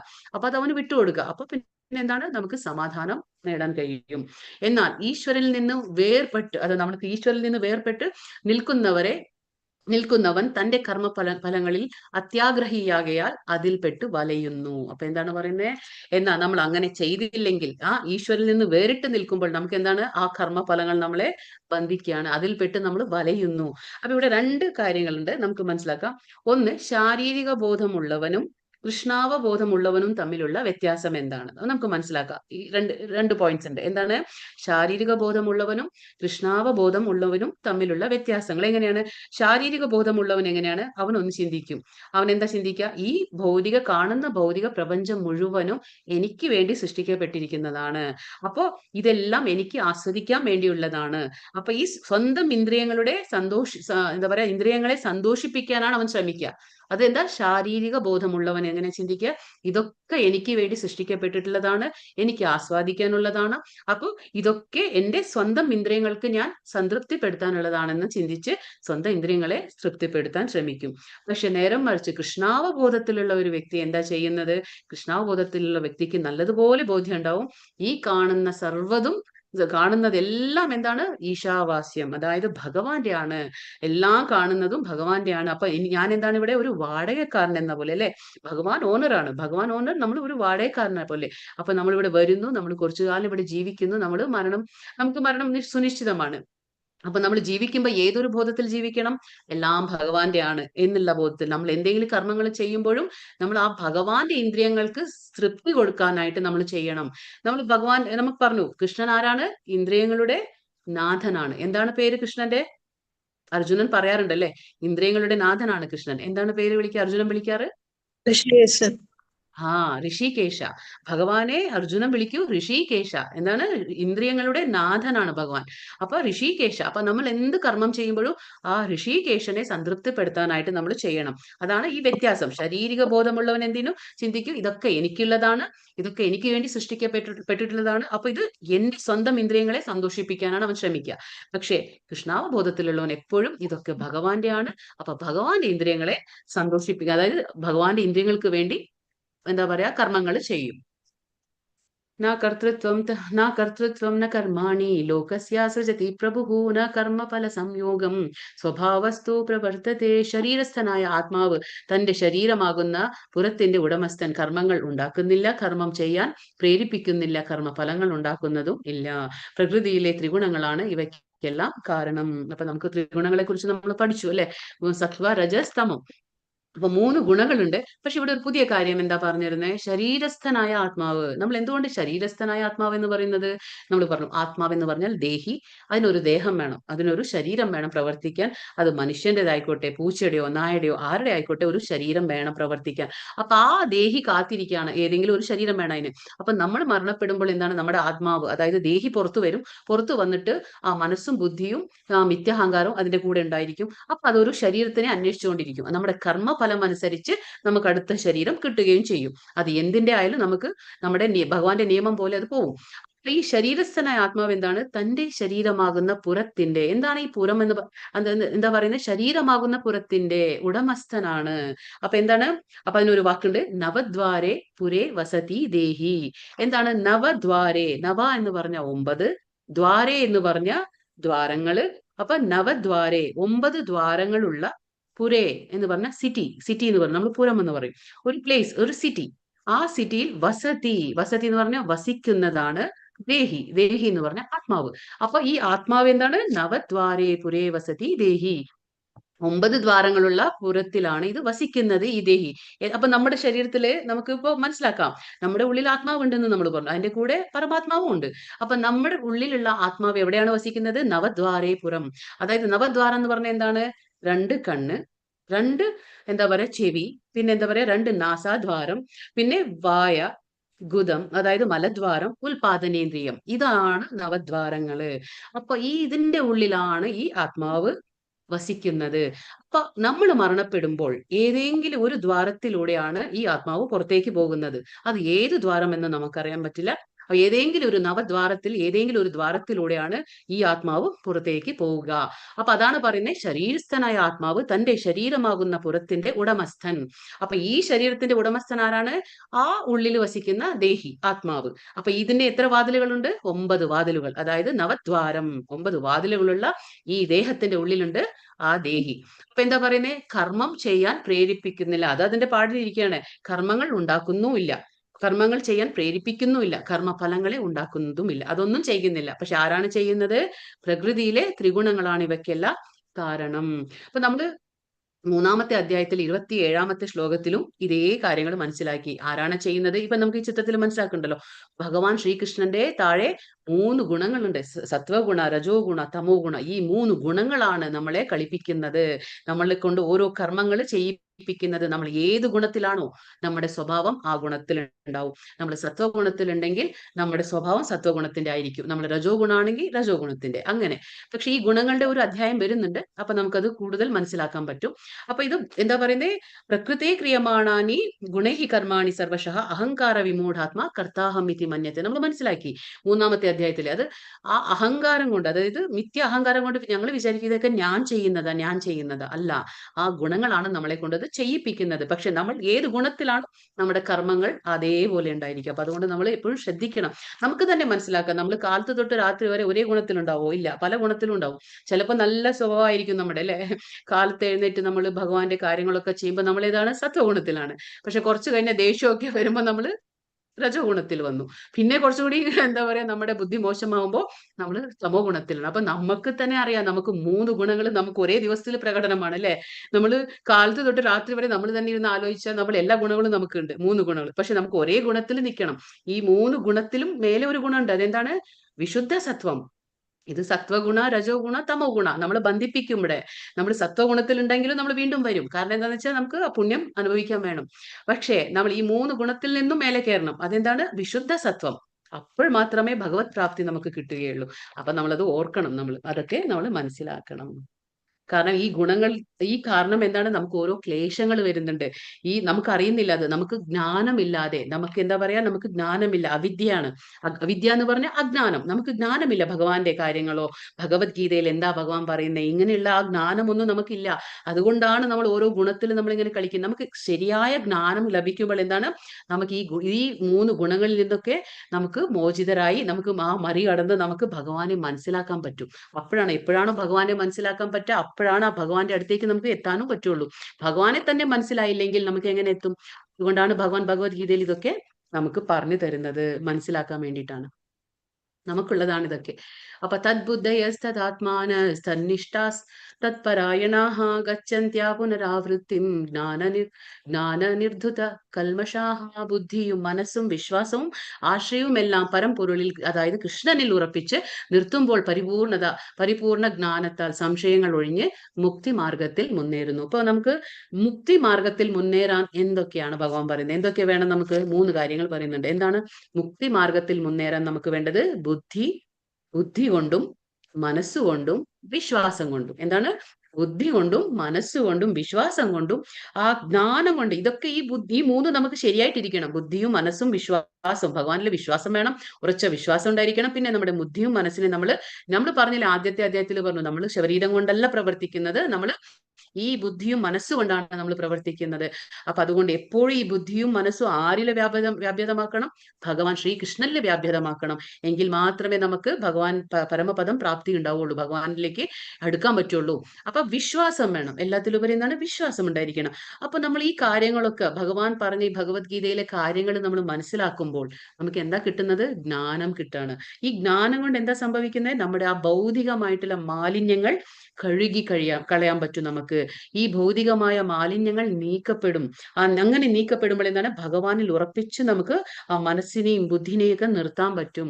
അങ്ങനെ ചെയ്യുന്ന ഒരാൾക്ക് എന്താണ്? മുക്തി മാർഗത്തിൽ മുന്നേറാൻ പറ്റും. അപ്പോ ബുദ്ധിയും മനസ്സും വിശ്വാസവും എല്ലാം വേണം. അങ്ങനെയുള്ള 3 ഉള്ള ആ ഒരു വ്യക്തിക്ക്, ഉറപ്പിച്ച ആ വ്യക്തിക്ക് മുക്തി മാർഗത്തിൽ മുന്നേറാൻ പറ്റും. ഇത് നമ്മൾ മനസ്സിലാക്കി. ബ്രഹ്മൻ, പരമാത്മാവ്, ഭഗവാൻ. നമ്മൾ അതാ പറഞ്ഞത്. ഓരോരുത്തരുടെ വിശ്വാസം അനുസരിച്ച്, ഓരോരുത്തരുടെ പ്രയത്നം അനുസരിച്ച്, അവരുടെ അർഹത, യോഗ്യത അനുസരിച്ചാണ് ഭഗവാനിലേക്ക് നമുക്ക് എത്താൻ കഴിയുള്ളൂ. നമുക്ക് ഭഗവാൻ ഒരു വെളിച്ചം മാത്രമാണ്, ഭഗവാന് രൂപമില്ല എന്ന് നമ്മൾ ചിന്തിക്കുകയാണെങ്കിൽ നമ്മൾ എത്ര ജ്ഞാനം നേടിയാലും നമ്മൾ ഭഗവാന്റെ ആ വെളിച്ചം എന്ന ആ എന്താ പറയാ, ബ്രഹ്മജ്യോതിസിൽ മാത്രമേ നമ്മൾ ലയിക്കാൻ സാധിക്കുകയുള്ളൂ. നേരെ മറിച്ച് നമ്മൾ കുറച്ചും കൂടി ധ്യാനത്തിലൂടെ നമ്മൾ ഇനി മനസ്സിലാക്കാണ്, ഭഗവാൻ എല്ലാവരുടെ ഹൃദയത്തിൽ പരമാത്മാഭാവത്തിൽ ഉണ്ടെന്ന് നമ്മൾ കുറച്ചുകൂടി മനസ്സിലാക്കുമ്പോൾ നമ്മൾ പരമാത്മാവിനെ മനസ്സിലാക്കാൻ പറ്റും. അല്ല, ഭഗവാൻ ഒരു രൂപമുണ്ട്, ശ്യാമസുന്ദരനാണ്, ദ്വിഭുജധാരിയാണെന്ന് നമുക്ക് മനസ്സിലാക്കുമ്പോൾ അതാർക്കാ മനസ്സിലാക്കാൻ കഴിയുക? ഭക്തന് മാത്രം. ഭക്തൻ എപ്പോഴും ഭഗവാന്റെ ഈ 2 കൈകളോടുകൂടിയുള്ള ആ ദ്വിഭുജധാരിയായ ശ്രീകൃഷ്ണനോടായിരിക്കും സ്നേഹം. അപ്പൊ അങ്ങനെയുള്ള രൂപത്തിൽ അദ്ദേഹത്തിന് വിശ്വാസം ഉണ്ടായിരിക്കുക. അങ്ങനെ വിശ്വസിക്കുമ്പോൾ ഭഗവാന്റെ ധാമമായ ഗോലോക വൃന്ദാവനത്തിലേക്ക് ഭക്തന് എത്താൻ കഴിയും. അത് അവരവരുടെ വിശ്വാസം അനുസരിച്ച്. നമ്മൾ പറഞ്ഞില്ലേ, യഥാമാം പ്രപദ്യന്തെ നാം സദൈവ ഭജാമ്യഹം. കൃഷ്ണൻ 4:11 പറയുന്നുണ്ട്. 4-ാമത്തെ അധ്യായത്തിൽ 11-ാമത്തെ ശ്ലോകത്തിൽ നമ്മൾ പറഞ്ഞില്ലേ, പരിപൂർണമായ ശരണാഗതി. നമ്മൾ പറഞ്ഞില്ല, അങ്ങനെ ഒരു ശരണാഗതി കൃഷ്ണൻ പറയുന്നുണ്ടല്ലോ. ആരൊക്കെ ഏതൊക്കെ രീതിയിലാണോ എന്നെ ശരണം പ്രാപിക്കുന്നത് അതനുസരിച്ച് ഞാൻ അവർക്ക് തക്ക ഫലം കൊടുക്കും, തക്കതായ പ്രതിഫലം നൽകുന്നു എന്ന് ഭഗവാൻ പറയുന്നുണ്ട്. അപ്പൊ നമ്മൾ ആലോചിക്കണം, നമ്മൾ ഏത് രീതിയിലാണ് ഭഗവാനെ ശരണം പ്രാപിച്ചിരിക്കുന്നത്, അത് നമ്മൾ ചിന്തിക്കണം. അതനുസരിച്ച് നമുക്ക് ഭഗവാൻ തരും. ഇത് വളരെ ഇമ്പോർട്ടന്റ് ആയിട്ടുള്ള ശ്ലോകമാണ്. ഞാൻ ഇമ്പോർട്ടന്റ് ആയിട്ടുള്ള ശ്ലോകം എന്ന് പറയുമ്പോൾ നിങ്ങൾക്ക് ഒന്ന് കുറിച്ചിടാം. കാരണം എന്താണെന്ന് വെച്ചാൽ നിങ്ങൾക്ക് സമയം കിട്ടുമ്പോൾ ഈ പുസ്തകം ഉണ്ടെങ്കിൽ ഇതൊക്കെ വായിക്കാം. നല്ല കാര്യങ്ങളാണ് ഇതൊക്കെ. അപ്പൊ വിദ്യാ വിനയ സമ്പന്നേ ബ്രാഹ്മണേ ഗവിഹസ്തിനി ശുനി ചൈവാശ്വപാകേച പണ്ഡിതാ സമദർശിനഃ. അറിവും വിനയവും ഉള്ള ബ്രാഹ്മണനെയും പശുവിനെയും ആനയെയും നായയെയും നായമാംസം ഭക്ഷിക്കുന്ന ചണ്ടാലനെയും സമദൃഷ്ടിയോടെയാണ് യഥാർത്ഥ ജ്ഞാനമുള്ളവരായ എന്താ പറയാ വിനയാൻവിതരായ പണ്ഡിതന്മാര് വീക്ഷിക്കുന്നത്. ഇവിടെ എന്താ പറയുന്നത്? പണ്ഡിതന്മാർ എങ്ങനെയാണ് വീക്ഷിക്കുന്നത്, കാണുന്നത് എല്ലാവരെയും. പണ്ഡിതൻ എന്ന് പറഞ്ഞാൽ എന്താണ്? നമ്മൾ എല്ലാ സത്യത്തെ മനസ്സിലാക്കിയവനാണ് പണ്ഡിതൻ. അപ്പൊ സത്യം മനസ്സിലാക്കിയിരിക്കണം. എന്താണ് ഭഗവത് കാര്യങ്ങൾ, അത് ഭഗവാൻ എന്താണോ പറയുന്നത്, ജ്ഞാനം തരുന്നത്, ആ ജ്ഞാനത്തെ മനസ്സിലാക്കി കഴിഞ്ഞാൽ, അതാ നമ്മൾ പറയുന്ന ഭഗവത്ഗീത വായിക്കണം, മനസ്സിലാക്കണം. എന്തുകൊണ്ടാന്ന് വെച്ചാല് നമുക്ക് ഭഗവാന്റെ കാര്യങ്ങൾ, ഭഗവാൻ എന്താണോ പറഞ്ഞിട്ടുള്ള കാര്യങ്ങൾ, അത് നമ്മൾ മനസ്സിലാക്കുമ്പോഴാണ്. അപ്പൊ നമ്മൾ ഭഗവാനോടുള്ള ഇഷ്ടം പ്രകടിപ്പിക്കുകയാണ് അല്ലെ. ഭഗവാൻ എനിക്ക് ഇഷ്ടമാണ്, പക്ഷെ ഭഗവാൻ എന്താ പറഞ്ഞിട്ടുള്ളത് നമുക്കൊന്നും അറിയില്ല. അപ്പൊ നമ്മളത് ശ്രമിക്കണ്ടേ? ഭഗവാനോടുള്ള ഇഷ്ടം കാണിക്കുക എങ്ങനെയാണ്? എന്താണ് ഭഗവാൻ പറഞ്ഞിട്ടുള്ളത് ഭഗവത്ഗീതയിൽ, എന്താണ് ഭാഗവതം, ഇതൊക്കെ നമുക്ക് മനസ്സിലാക്കുമ്പോൾ എന്താണ്, നമുക്ക് ഭഗവാൻ എന്താ പറഞ്ഞതെന്ന് മനസ്സിലാവും. അപ്പൊ നമുക്ക് ഭഗവാനോടുള്ള ഇഷ്ടം കൂടുകയുള്ളൂ, കുറയില്ല. നമ്മൾ കൂടുതൽ കൂടുതൽ ഒരു വ്യക്തിയെ അറിയും തോറും നമുക്ക് ആ വ്യക്തിയോടുള്ള ഇഷ്ടം കൂടും അല്ലെ. അതേപോലെ തന്നെ ഭഗവാനെ കൂടുതൽ കൂടുതൽ മനസ്സിലാക്കുമ്പോൾ ഭഗവാനോടുള്ള ഇഷ്ടം കൂടുകയുള്ളൂ. അപ്പൊ ഇവിടെ ആ ഭഗവാന്റെ കാര്യങ്ങൾ മനസ്സിലാക്കിയ ഒരു വ്യക്തി എന്താണ്? പണ്ഡിതന്മാർ എങ്ങനെയാണ് കാണുന്നത്? അതായത് എല്ലാവരെയും ഒരുപോലെയാണ് അദ്ദേഹം കാണുന്നത്. കാരണം എന്താണ്? എല്ലാവരിലും പരമാത്മാവുണ്ട് എന്ന് അദ്ദേഹത്തിന് ബോധ്യപ്പെടും. കാരണം നമ്മൾ പറഞ്ഞു ഭഗവാൻ ഏത് രൂപത്തിലാണ്, ഭഗവാൻ പറയുന്നുണ്ട് ഭഗവാൻ ഏത് രൂപത്തിൽ, എല്ലാവരുടെ ഹൃദയത്തില് പരമാത്മാ രൂപത്തിൽ. ചതുർഭുജാധാരിയായ ആ 4 കൈകളോട് കൂടിയ ശംഖ് ചക്ര ഗദാ പദ്മമായിട്ട് ആ എല്ലാവരുടെ ഹൃദയത്തിലും, അത് നായയായിക്കോട്ടെ, പൂച്ചയായിക്കോട്ടെ, പശു ആയിക്കോട്ടെ, ഒരു ബ്രാഹ്മണനായിക്കോട്ടെ, ആ നായമാംസം ഭക്ഷിക്കുന്ന ഒരു ചണ്ടാലനായിക്കോട്ടെ, എല്ലാവരുടെ ഹൃദയത്തിലും ഭഗവാൻ പരമാത്മാ രൂപത്തിൽ ഉണ്ട്. അതുകൊണ്ടാണ് നമ്മൾ ഏതൊരു ജീവിയെയും നമ്മൾ ഉപദ്രവിക്കാൻ നമുക്ക് യാതൊരു അവകാശം, നമുക്ക് റൈറ്റ്സ് ഇല്ല.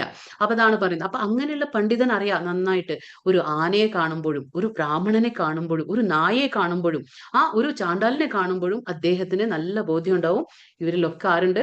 ഭഗവാനുണ്ട്, പരമാത്മാ രൂപത്തിൽ ഉണ്ട്.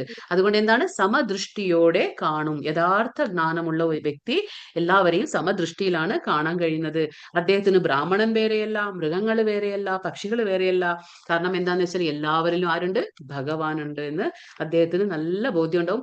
ഓരോ കാണുന്നത് എന്താണ്? എന്താ പറയാ, ശരീരത്തിൽ മാത്രമേ വ്യത്യാസമുള്ളൂ.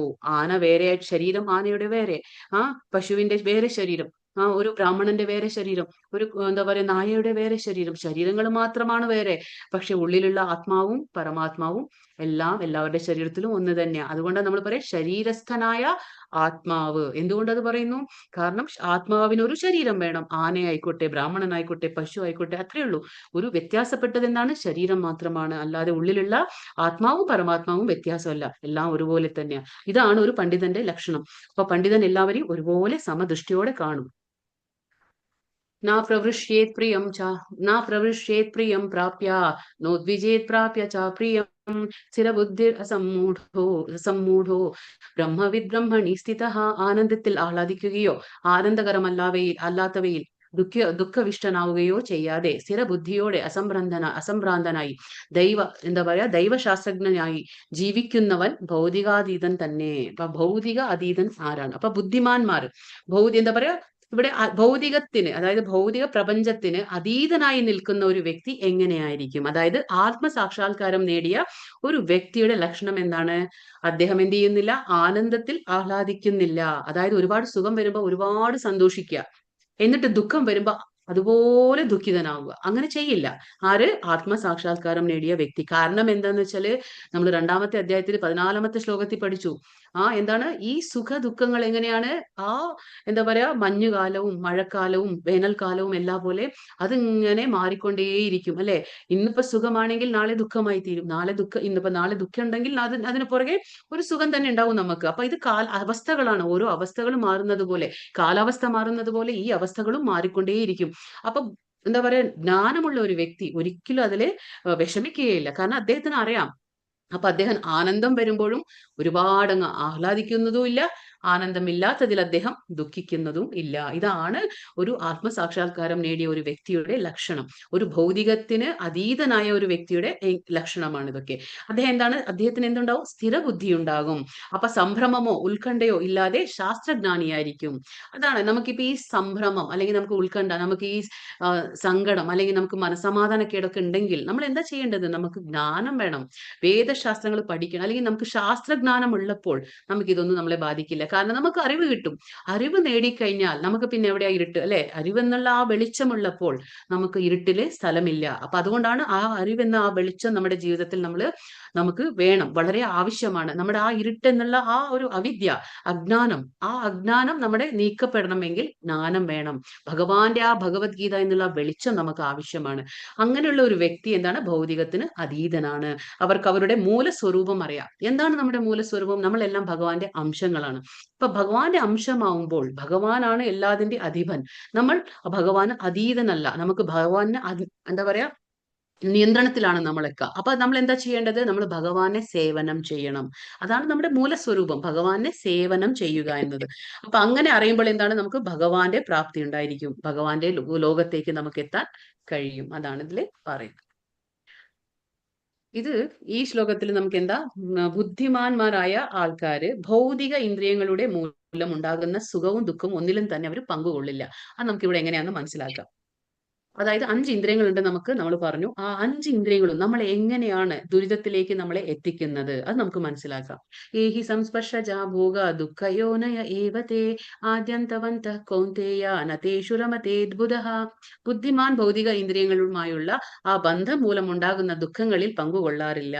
അപ്പൊ നമ്മളൊരു നല്ല ബുദ്ധിമാനായ വ്യക്തിയാണെങ്കിൽ നമുക്കറിയാം ഇന്ദ്രിയങ്ങളുണ്ട്. നമ്മൾ പറഞ്ഞില്ലേ, ഇന്ദ്രിയങ്ങൾ എന്താണ്? 5 ഇന്ദ്രിയങ്ങൾ: കണ്ണ്, മൂക്ക്, നാക്ക്, ചെവി, ത്വക്ക്.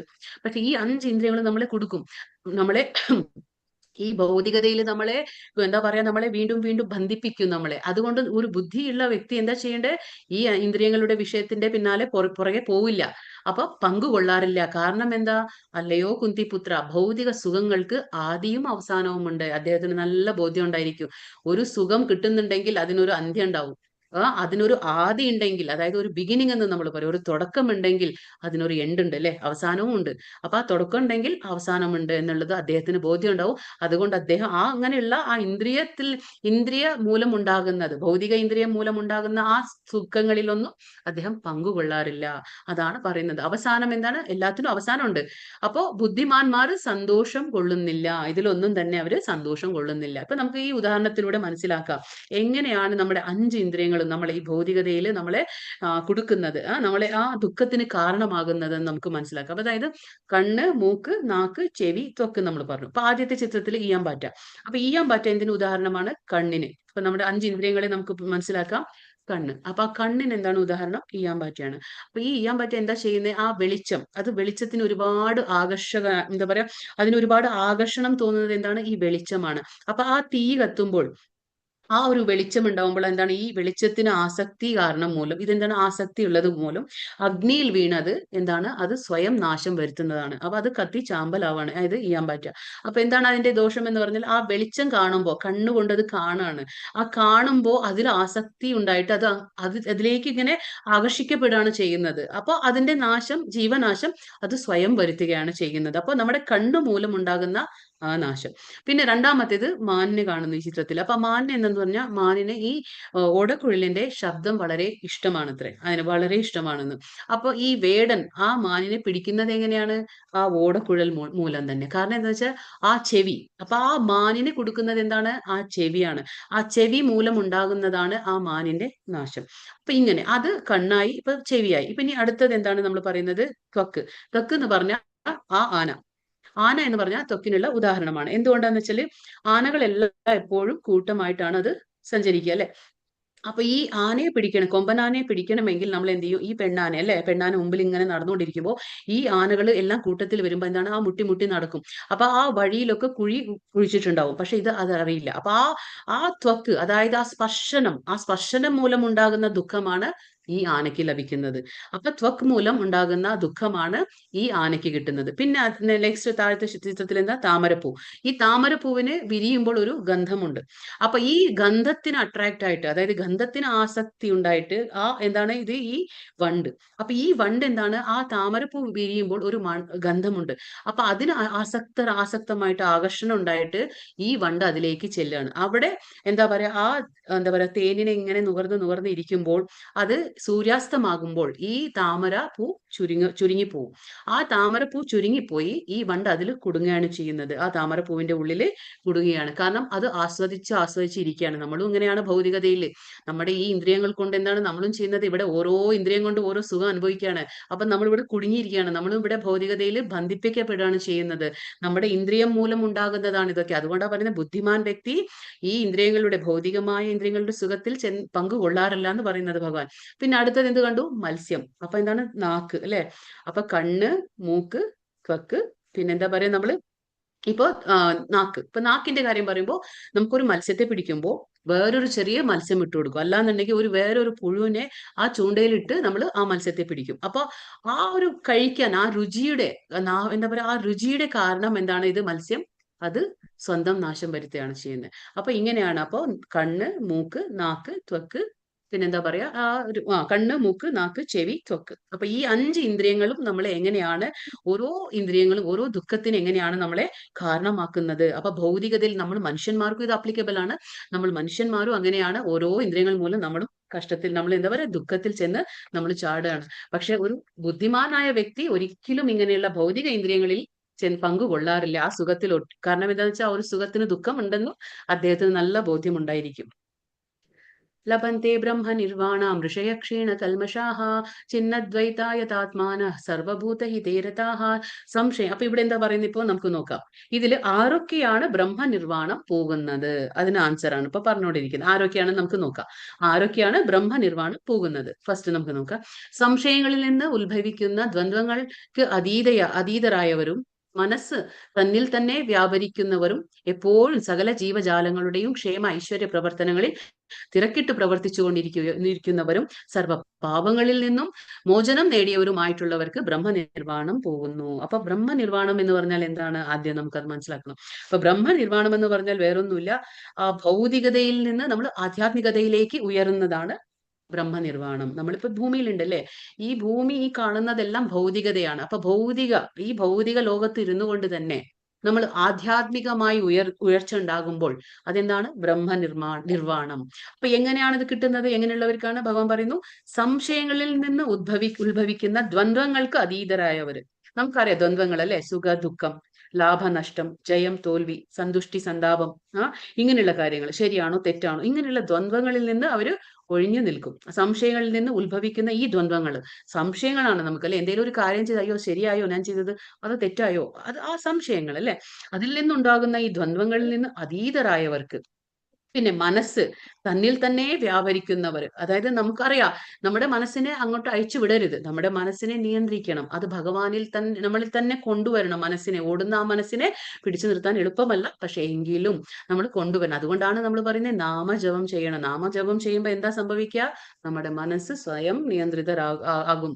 അതുകൊണ്ടാണ് നമ്മുടെ മനസ്സിനെ നിയന്ത്രിക്കണമെങ്കിൽ നമുക്ക് ഹരിനാമം കലിയുഗ ധർമ്മമാണ്, അത് നമ്മൾ എപ്പോഴും ചെയ്തുകൊണ്ടേയിരിക്കണം.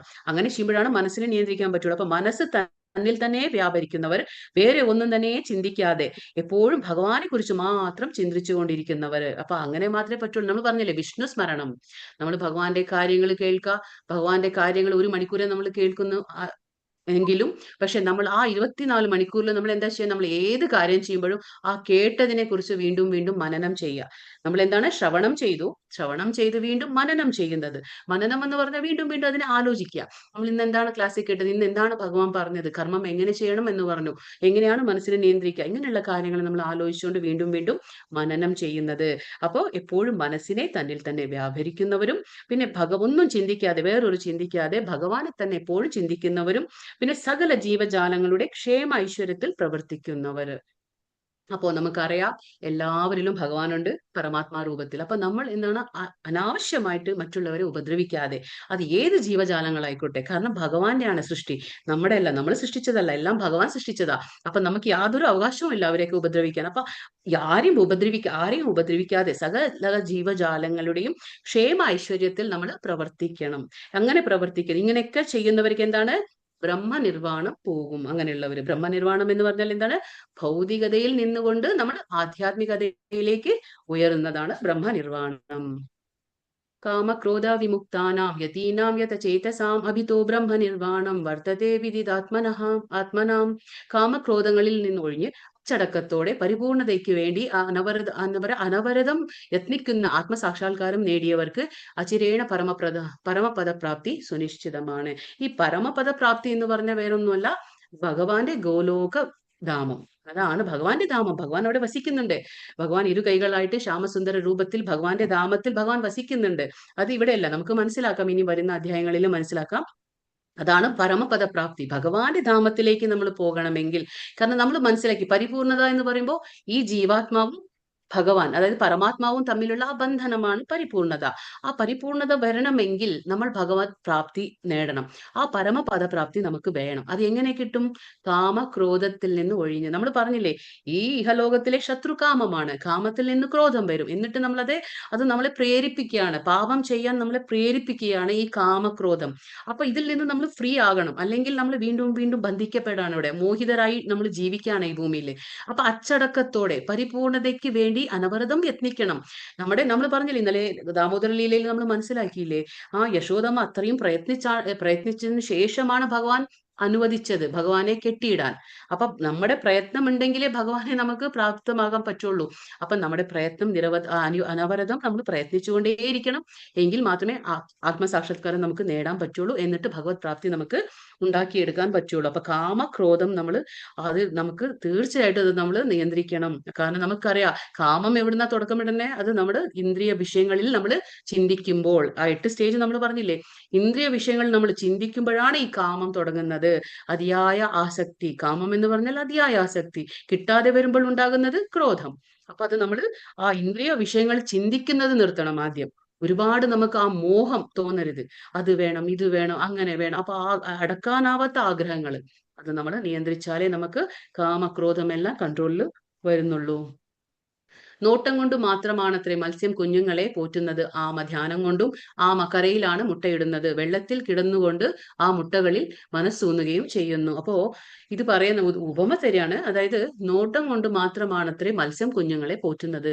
അപ്പൊ മത്സ്യം കുഞ്ഞുങ്ങളെ എങ്ങനെയാണ്? വെറും നോട്ടം കൊണ്ട് മാത്രമാണത്രേ. അത് നമ്മളെ പോലെയല്ല, അത് വ്യത്യസ്തമായിട്ടാണ് അത് കുഞ്ഞുങ്ങളെ പോറ്റുന്നത്. അതേപോലെ ആമ എങ്ങനെയാണ്? ആമ കരയിൽ മുട്ടയിടുന്നു, എന്നിട്ട് അത് വെള്ളത്തിൽ പോകുന്നു. ആ കരയിൽ മുട്ടയിട്ട് ആമ എന്ത് ചെയ്യുന്നു? വെള്ളത്തിൽ പോകുന്നു. എന്നിട്ട് വെള്ളത്തിൽ പോയിട്ടാണ് ആ മനസ്സൂന്നുകയും ചെയ്യുന്നു. എവിടെ? ആ മുട്ടകളിൽ. അപ്പോ മുട്ടകൾ എവിടെയാണ്? കരയിലാണ്. പക്ഷെ ആമ എവിടെയാണ്? വെള്ളത്തിലാണ്. അപ്പോ കരയിൽ മുട്ടയിട്ട് ആമ എവിടെ പോകുന്നു? വെള്ളത്തിൽ പോകുന്നു. എന്നിട്ട് വെള്ളത്തിൽ ഇരുന്ന് എന്താണ് ചെയ്യുന്ന ആമ? ആ മുട്ടകളിൽ മനസ്സൂന്നുകയും ചെയ്യുന്നു. ആ മനസ്സുമുഴ എവിടെയാണ്? ആ മുട്ടകളിലാണ്. അങ്ങനെയാണ് അത്ര അത് കുഞ്ഞുങ്ങളെ പോറ്റുന്നത്. അപ്പൊ ഇത് എന്താ ഉദാഹരണം എന്ന് വെച്ചാല്, അതുപോലെ ഉദാഹരണം നമുക്ക് പറയാണ്, അതുപോലെ കൃഷ്ണാവബോധമുള്ള ഭക്തനും ഭഗവത് ധാമത്തിൽ നിന്ന് വിദൂരസ്ഥനെങ്കിലും, നമ്മളിപ്പോ പറഞ്ഞു നമ്മളിവിടെയാണ്, ഭൗതിക ലോകത്താണ് നമ്മൾ ജീവിക്കുന്നത്. അതായത് 14 ലോകങ്ങളുണ്ട്. ഭൂമിക്ക് മുകളിൽ 7 ലോകവും ഭൂമിക്ക് താഴെ 6 ലോകങ്ങളും ഉണ്ട്. പിന്നീട് എന്താ പറയാ, ഈ ലോകങ്ങളെല്ലാം കഴിഞ്ഞ് നമ്മൾ പറഞ്ഞു ആ ബ്രഹ്മ തേജസ്, നമ്മൾ പറഞ്ഞ ആ ബ്രഹ്മ ജ്യോതിസ് ഉണ്ട്. ആ ബ്രഹ്മ ജ്യോതിസും കഴിഞ്ഞ് വൈകുണ്ഠ ലോകങ്ങളുണ്ട്. ആ വൈകുണ്ഠ ലോകങ്ങൾക്കും മുകളിലാണ് ഗോലോക വൃന്ദാവന ധാമം. അവിടെയാണ് ശ്രീകൃഷ്ണ ഭഗവാൻ വസിക്കുന്നത്. അപ്പോ നമ്മൾ എവിടെയാണ്? നമ്മൾ ഭൂമിയിൽ. എത്ര ദൂരാണല്ലേ? നമ്മൾ വളരെ വിദൂരസ്ഥനാണെങ്കിലും ഭഗവാന്റെ ഭക്തൻ ഒരുപാട് ദൂരെയാണ് ഭഗവാനിൽ നിന്ന്.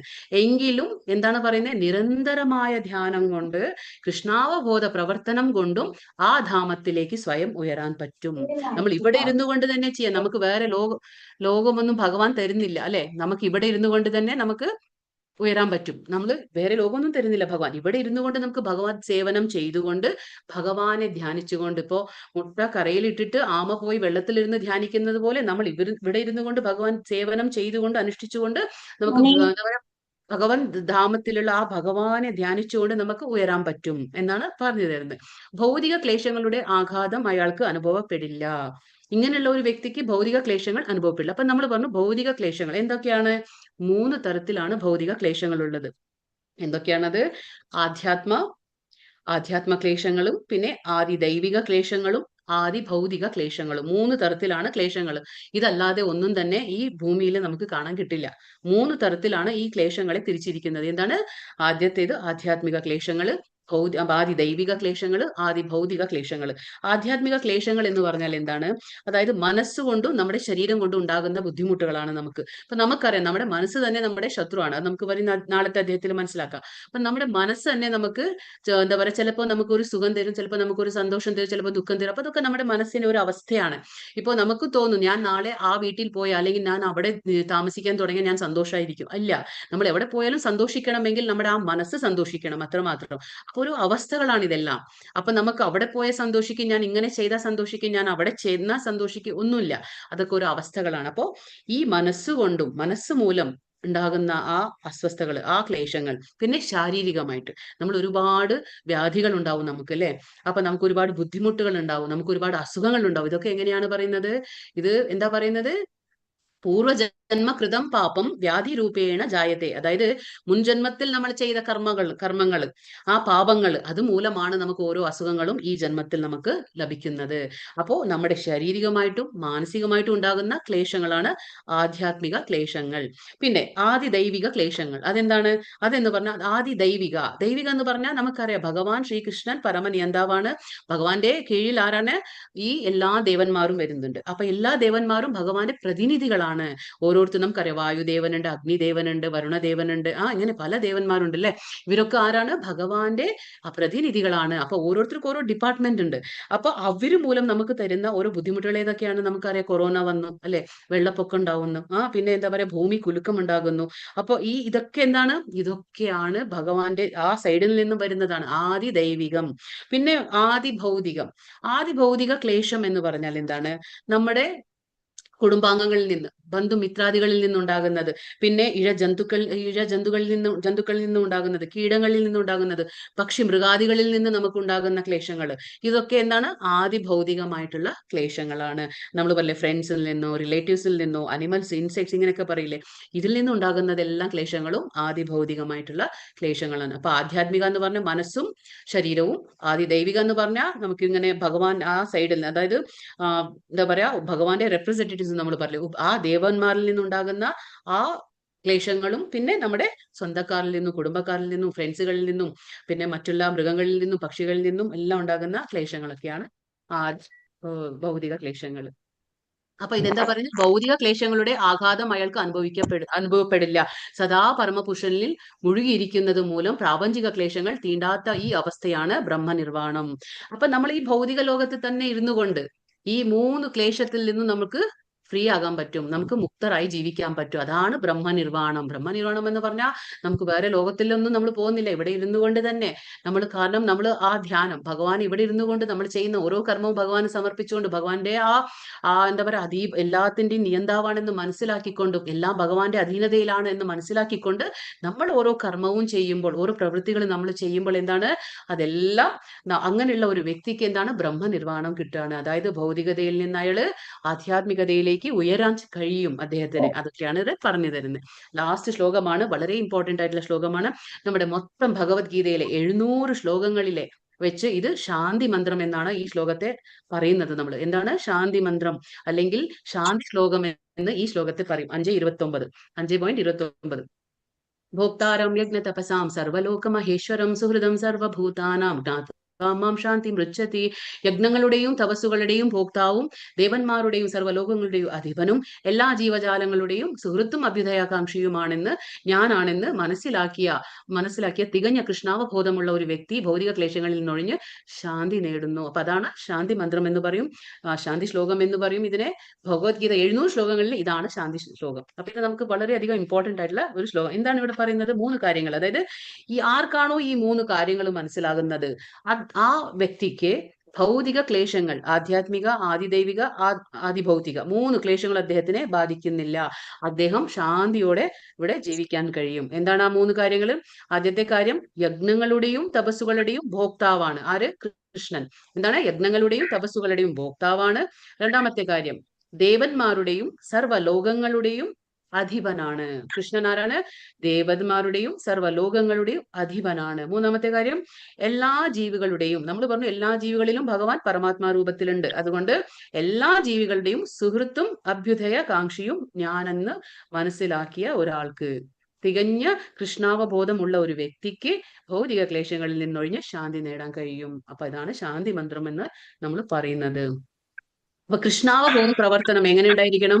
കൃഷ്ണാവബോധ പ്രവർത്തനം നമ്മളിപ്പോ അതല്ലേ പറഞ്ഞേ, കർമ്മയോഗം എന്താണ്? കൃഷ്ണാവബോധത്തിൽ പ്രവർത്തിക്കുക. നമ്മൾ പറഞ്ഞു കൃഷ്ണാവബോധത്തിൽ പ്രവർത്തിക്കുക. അപ്പൊ എന്താണ് അവബോധം? നമ്മുടെ അവബോധത്തിൽ എന്തുണ്ടായിരിക്കണം? ഈ കാര്യങ്ങൾ ഉണ്ടായിരിക്കണം. അതായത് ഭഗവാനാണ് പരമാധികാരി, ഞാനല്ല. ഇതൊക്കെ കിട്ടുന്നതും ഇതൊക്കെ ഞാൻ ചെയ്യുന്നതും ഞാനല്ല, അതൊക്കെ ഭഗവാന്റെ അധീനതയിലാണ്. എല്ലാം ഭഗവാന്റെ അധീനതയിലാണ് എന്ന് നമ്മൾ മനസ്സിലാക്കണം. ഭഗവാനാണ് പരമാധികാരി. രണ്ടാമത്തെ എന്താണ്? ഭഗവാനാണ് പരമമായ ഭോക്താവ്. അവൻ തന്നെയാണ് എൻജോയർ. നമ്മൾ പറയും സുപ്രീം എൻജോയർ എന്ന് പറയും. അപ്പൊ ഭഗവാൻ പരമമായ ഭോക്താവാണ്. ഭഗവാനാണ് നമ്മുടെ സുഹൃത്തും അഭ്യുദയാകാംക്ഷിയും. നമ്മുടെ സുഹൃത്തും അഭ്യുദയാകാംക്ഷി ആരാണ്? ഭഗവാനാകുന്നു. അപ്പൊ നമുക്ക് ഇനി ഒരു വെൽവിഷർ എന്ന് നമ്മൾ പറയില്ലേ, അതൊന്നും ഇനി ആരും ഉണ്ടാവില്ല ഈ ലോകത്ത്. കാരണം നമുക്കറിയാം, നമ്മുടെ എന്ന് പറയുന്ന ഇപ്പൊ നമ്മുടെ എന്താ പറയാ, നമ്മുടെ വീട്ടിലെ കുടുംബാംഗങ്ങളായിക്കോട്ടെ, നമ്മുടെ സ്വന്തം അപ്പൊ എന്താ പറയാ, അച്ഛനായിക്കോട്ടെ, അമ്മയായിക്കോട്ടെ, എന്താ പറയാ, സൗഹൃദങ്ങളായിക്കോട്ടെ, ബന്ധുക്കളായിക്കോട്ടെ, മിത്രങ്ങളായിക്കോട്ടെ, എല്ലാവരും എത്ര കാലം ഉണ്ടാവും അല്ലെ നമ്മുടെ കൂടെ? അല്ല, ഓരോരുത്തർക്കും അവരവരുടെ സമയത്ത് മരണം നിശ്ചയിച്ചിട്ടുണ്ടാവും ഭഗവാൻ. അപ്പൊ അതിൽ നിന്ന് ഒരു എന്താ പറയാ, ഒരു നിമിഷം പോലും അധികം ആർക്കും ഇവിടെ നിൽക്കാൻ കഴിയില്ല. അപ്പൊ എല്ലാവരും മരണസമയം അടുക്കുമ്പോൾ എല്ലാവരും ഇവിടുന്ന് പോയേ മതിയാവും. അപ്പൊ നമ്മൾ ഒറ്റപ്പെടുന്നില്ലേ? നമ്മൾ ഇത്രയും എന്റേന്ന് നമ്മൾ ആഗ്രഹിച്ച്, നമ്മുടേന്ന് നമ്മൾ സ്നേഹിച്ച ആ വ്യക്തികൾ നമ്മളിൽ നിന്നും ദൂരെ പോകുന്നു. അപ്പൊ എന്താ സംഭവിക്കുന്നത്? നമുക്ക് അവരുണ്ടോ? ഇല്ല. പക്ഷെ എപ്പോഴും നമ്മുടെ കൂടെ ഉണ്ടാവുന്നത് ആരാണ്? പരമാത്മാവാണ്. ഭഗവാൻ നമ്മുടെ കൂടെ തന്നെ ഉണ്ട്. അതെന്താണ്?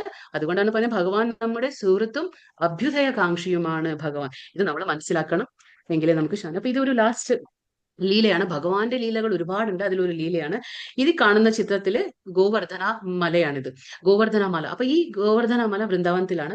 അപ്പോൾ ഇവിടെ എന്താ സംഭവിക്കുന്നത് വെച്ചാൽ, കൃഷ്ണൻ 7 വയസ്സിരിക്കുമ്പോൾ കൃഷ്ണന്റെ അച്ഛൻ, അതായത് നന്ദഗോപർ എന്ത് ചെയ്യുന്നു? അവർ ഈ എന്താ പറയുക, പതിവ് പോലെ യജ്ഞങ്ങളും എല്ലാ യാഗങ്ങളും എല്ലാം ചെയ്തുകൊണ്ടിരിക്കുന്നു. ആർക്ക് വേണ്ടിയിട്ട്? ഇന്ദ്രദേവന് വേണ്ടിയിട്ട്. അപ്പൊ അങ്ങനെ ചെയ്തുകൊണ്ടിരിക്കുന്ന ഒരു സമയത്ത് കൃഷ്ണൻ ചോദിക്കുകയാണ്, അച്ഛൻ എന്താ ചെയ്തുകൊണ്ടിരിക്കുന്നത്? അപ്പൊ അച്ഛൻ പറയാണ്, ഞാൻ ഈ ഇന്ദ്രദേവനെ തൃപ്തിപ്പെടുത്താണ്, അതായത് യജ്ഞങ്ങളെല്ലാം ചെയ്തിട്ട് ഇന്ദ്രദേവനെ തൃപ്തിപ്പെടുത്താണ്. കാരണം നമുക്ക് സമയാസമയത്ത് മഴയൊക്കെ വേണ്ടേ എന്ന് പറയും. കൃഷ്ണൻ പറയാണ്, അതിന്റെ ഒന്നും ആവശ്യമില്ല. അച്ഛൻ ഈ കാണുന്ന മല കാണുന്നില്ലേ, ഇത് ഗോവർദ്ധന മലയാണ്. അപ്പൊ അച്ഛൻ നമുക്കിനി ഈ മലയെ പൂജിക്കാം, നമുക്കിനി മലയ്ക്ക് കൊടുക്കാം. എന്തൊക്കെയാണോ നമ്മൾ ഇന്ദ്രദേവന് കൊടുത്തിരുന്നത് ഇത്രയും കാലം, അതൊക്കെ നമുക്ക് ഈ ഗോവർദ്ധന മലയ്ക്ക് കൊടുക്കാം എന്ന് പറയും. അപ്പോ ആദ്യം കാര്യമാക്കില്ല, പിന്നീട് കൃഷ്ണൻ നിർബന്ധിക്കുമ്പോൾ ആ നന്ദഗോപർ എന്ത് ചെയ്യും? അപ്പൊ ആ നാട്ടിലെ എല്ലാവരും, വൃന്ദാവനവാസികൾ മൊത്തം എല്ലാവരും എന്ത് ചെയ്യും? എല്ലാ കാര്യങ്ങളും ഇന്ദ്രദേവന് കൊടുക്കുന്നത് നിർത്തിയിട്ട് ഈ മലയ്ക്ക് കൊടുക്കാണ്, ഈ ഗോവർദ്ധന മലയ്ക്കാണ് എല്ലാം ചെയ്യുന്നത്, പൂജകളും എല്ലാ കാര്യങ്ങളും കർമ്മങ്ങളും. അങ്ങനെ ചെയ്തുകൊണ്ടിരിക്കുമ്പോൾ ഇന്ദ്രദേവൻ ഒരുപാട് ദേഷ്യം വരികയാണ്. അങ്ങനെ ദേഷ്യം വന്ന് എനിക്ക് കിട്ടിയിരുന്ന എല്ലാം മുടങ്ങി എന്നും പറഞ്ഞ് ആ ദേഷ്യം വന്നപ്പോ ഇന്ദ്രദേവൻ എന്ത് ചെയ്യുന്നു? ഒരു സമ്പർത്തക എന്നുള്ള ആ മേഘത്തെ വിളിക്കുകയാണ്. സമ്പർത്തക എന്നുള്ള ആ മേഘത്തെ വിളിച്ചു പറയാണ്, ആജ്ഞാപിക്കുകയാണ്. അതായത് നീ വൃന്ദാവനത്തിലെ എന്താ പറയാ, ഇങ്ങനെ മഴ പെയ്യിക്കണം എന്ന് പറഞ്ഞാൽ 7 ദിവസം നിർത്താതെ മഴ പെയ്യിക്കണം. ആ വൃന്ദാവനം കംപ്ലീറ്റ് ഇല്ലാതാവണം, ആ വൃന്ദാവനത്തിലെ ഒരാളും ശേഷിക്കരുത്. അങ്ങനെ ആ രീതിയിലുള്ള ഒരു മഴ പെയ്യിക്കണം എന്ന് ആജ്ഞാപിക്കുകയാണ്. ആരോട്? ആ ഒരു സമ്പർത്തക എന്നുള്ള മേഘത്തോട് പറയാണ്. അപ്പൊ അതേ ആജ്ഞ അനുസാരം ഈ മേഘം വന്ന് അങ്ങനെ മഴ പെയ്യിക്കുകയാണ്. എവിടെ? വൃന്ദാവനത്തിൽ. അതുപോലെ മഴ എന്ന് പറഞ്ഞാൽ 7 ദിവസം നിർത്താതെ പെയ്യിക്കാൻ തുടങ്ങി. അപ്പൊ അങ്ങനെ ചെയ്യുമ്പോൾ വൃന്ദാവനവാസികൾ എവിടെ പോവും? അല്ലെ, അവിടെ കന്നുകാലികളുണ്ട്, അവരൊക്കെ എവിടെ പോവും? അപ്പൊ കൃഷ്ണൻ എന്ത് ചെയ്യും? ഈ മല കാണുന്നില്ലേ, ആ മലയെ ഉയർത്തിപ്പിടിക്കുകയാണ്. ഇപ്പൊ ചിത്രത്തിൽ കാണാം നമുക്ക്, ഭഗവാൻ ഒറ്റ കൈ കൊണ്ട്, അതായത് ഇടതു കൈ കൊണ്ട്, ആ ചെറു വിരലുകൊണ്ട് ഭഗവാൻ ആ മലയെ എന്താ പറയാ ഉയർത്തിപ്പിടിച്ചിരിക്കുകയാണ്. 7 ദിവസം കണ്ടിന്യൂസ് 7 ദിവസം നിർത്താതെ പെയ്യുന്ന മഴ, ആ മലയുടെ അടിയിലാണ്, കീഴിലാണ് ആ ഭഗവാൻ ഇങ്ങനെ ഉയർത്തിപ്പിടിച്ചു. 7 ദിവസം പകലും രാത്രിയും അങ്ങനെ കണ്ടിന്യൂസ് നിൽക്കാണ് ഭഗവാൻ. അപ്പൊ ആ മലയുടെ കീഴിലാണ് ആര്? കന്നുകാലികളും വൃന്ദാവനവാസികളും എല്ലാവരും അഭയം തേടിയത് എവിടെയാണ്? കൃഷ്ണന്റെ അടുത്ത്. ആ ഗോവർദ്ധന മലയുടെ കീഴിലാണ് അവര് സുരക്ഷിതരായിരിക്കുകയാണ്. അങ്ങനെ ചെയ്തു. അങ്ങനെ 7 ദിവസം ആർക്കും ഒന്നും തന്നെ സംഭവിച്ചില്ല. ഇന്ദ്രദേവൻ ഒരുപാട് മഴ പെയ്യിച്ചിട്ടും ഒരു കാര്യം ഉണ്ടായില്ല. അവരെല്ലാം സുരക്ഷിതരായിരുന്നു. കാരണം അവരൊക്കെ എന്താണ്, ഭഗവാന്റെ അഭയം തേടിയ ആൾക്കാരായിരുന്നു. അപ്പൊ അവസാനം ഇന്ദ്രദേവന് അദ്ദേഹത്തിന്റെ തെറ്റു മനസ്സിലാകിയാണ്. തെറ്റു മനസ്സിലായി തിരിച്ചു വന്ന് മാപ്പ് പറയാനുണ്ടായി. അപ്പൊ ഇതിൽ നിന്ന് നമുക്ക് മനസ്സിലാവുന്ന വെച്ചാൽ ഭഗവാന്റെ അഭയം തേടിയവർക്ക് ഒരു തരത്തിലും പേടിക്കാനില്ല എന്നും പറഞ്ഞ് ഭഗവാനെ അഭയം തേടിയവർക്ക് ബുദ്ധിമുട്ടുകൾ വരില്ല എന്നല്ല അർത്ഥം. ഭഗവാന്റെ അഭയം തേടിയവർക്ക് ബുദ്ധിമുട്ടുകളൊക്കെ വരും, പക്ഷെ എങ്കിലും ഭഗവാൻ നമുക്ക് രക്ഷ നൽകും എന്നുള്ളതാണ്. അത് ആ വിശ്വാസം നമുക്ക് ഉണ്ടായിരിക്കണം. യാതൊരു എന്താ പറയുക ആ സംശയവും വേണ്ട. അത് നമുക്ക് ഭഗവാൻ ലീലകളിൽ കാണിച്ചു തരണം. ഭഗവാന്റെ എണ്ണമറ്റ ലീലകളുണ്ട്. സമുദ്രത്തിലെ തിരമാലകൾ എന്ന പോലെ ഭഗവാന്റെ ലീലകളും ഒരുപാടുണ്ട്. നമുക്കതിനെ മനസ്സിലാക്കാൻ കഴിയില്ല എന്ന് മാത്രം. ഹരേ കൃഷ്ണ. ഹരേ കൃഷ്ണ ഹരേ കൃഷ്ണ കൃഷ്ണ കൃഷ്ണ ഹരേ ഹരേ ഹരേ രാമ രാമ രാമ ഹരേ ഹരേ. വാഞ്ചാകൽപതരുഭ്യശ്ച കൃപാ സിന്ധുഭ്യൈവ ച പതിതാനാം പാവനേഭ്യോ വൈഷ്ണവേഭ്യോ നമോ നമഃ. അനന്ത കോടി വൈഷ്ണവൃന്ദ കി ജയ്. ശീല പ്രഭുപാദ് കി ജയ്. ശീല ഗുരുദേവ് കി ജയ്. ഹരേ കൃഷ്ണ. ക്വസ്റ്റ്യൻസ് നോക്കാം നമുക്ക്.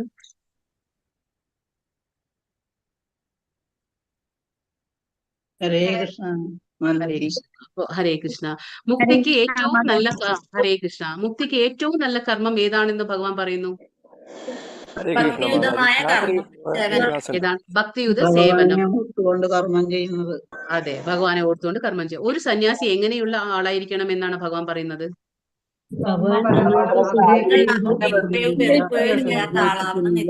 അതെ, ആഗ്രഹിക്കുകയും ചെയ്യാൻ പാടില്ല, വെറുക്കുകയും ചെയ്യാൻ പാടില്ല. ദ്വന്ദ്ങ്ങളിൽ നിന്ന് ഒഴിഞ്ഞ വ്യക്തി ആയിരിക്കണം അദ്ദേഹം.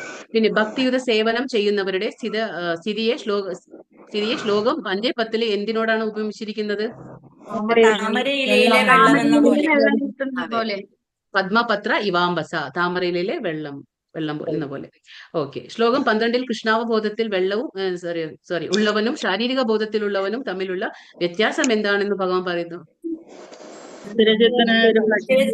ഭക്തന് സമ്പൂർണ്ണ സമാധാനം, വേർപെട്ട് നിൽക്കുന്നവന് കർമ്മഫലങ്ങളിൽ പെട്ട് വലയുന്നു.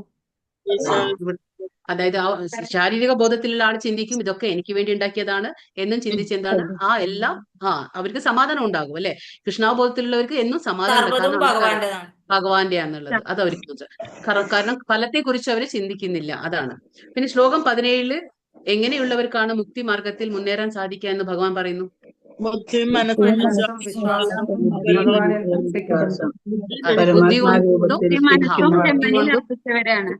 അതെ, ബുദ്ധി കൊണ്ടും മനസ്സുകൊണ്ടും വിശ്വാസം കൊണ്ട് അല്ലെ. സമദൃഷ്ടിയോടെ കാണണം. പിന്നെ 5:18 എന്തിനെ കുറിച്ചാണ് ഭഗവാൻ പറയുന്നത്? 5:18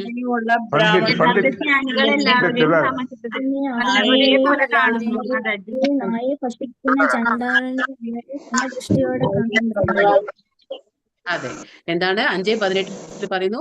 പണ്ഡിതൻ എങ്ങനെ അല്ലെ, പണ്ഡിതൻ എങ്ങനെ വീക്ഷിക്കുന്നു അല്ലെ, എല്ലാവരും സമദൃഷ്ടിയോടെ അല്ലെ. അത് ബ്രാഹ്മണനായിക്കോട്ടെ, ഒരു പശു ആയിക്കോട്ടെ, ഒരു ചാണ്ടാലനായിക്കോട്ടെ, എല്ലാവരും സമദൃഷ്ടിയിൽ കാണുന്നു. ആത്മസാക്ഷാത്കാരം ലഭിച്ച ഒരു വ്യക്തിയുടെ ലക്ഷണങ്ങൾ എന്തെല്ലാണ്?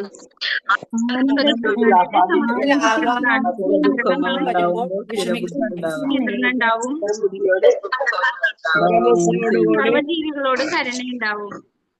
അതെ, നമ്മള് എന്താ പറയുക, സന്തോഷം വരുമ്പോൾ ആഹ്ലാദിക്കുന്നുമില്ല, ദുഃഖം വരുമ്പോൾ ദുഃഖിക്കുന്നുമില്ല, അങ്ങനെ ദുഃഖിക്കുന്നുമില്ല. ഇന്ദ്രിയങ്ങളാൽ കൊണ്ടുള്ള ആസ്വാദനത്തിന്റെ ഫലമായി ദുഃഖം ഉണ്ടാകുന്നത് എങ്ങനെ? ഉദാഹരണം പറയാൻ പറ്റും? 5 ഇന്ദ്രിയങ്ങൾ എന്തൊക്കെയായിരുന്നു നമ്മൾ ചെയ്ത്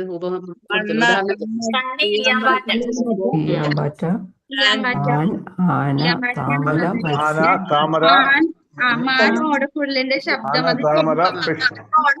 തൊക്ക് ആന കൂട്ടമായി സഞ്ചരിച്ച ഭക്ഷണങ്ങളിൽ നിന്ന്. പിന്നെ താമര ഗന്ധം, ആ ഗന്ധം വന്നിട്ട് അതിൽ വീഴുന്നത് മാതാജി ഗന്ധം, മൂക്ക്, അതായത് മൂക്ക്, താമരപ്പൂവിൽ വണ്ട് വന്നിരിക്കുന്നു വീഴുന്നത്.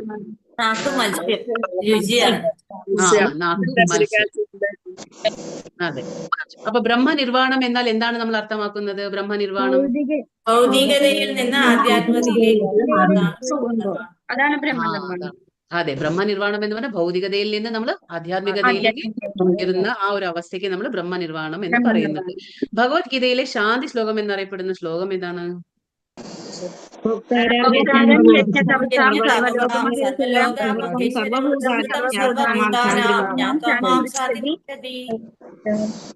അതെ, അതിൽ 3 കാര്യങ്ങൾ എന്താ പറഞ്ഞേ?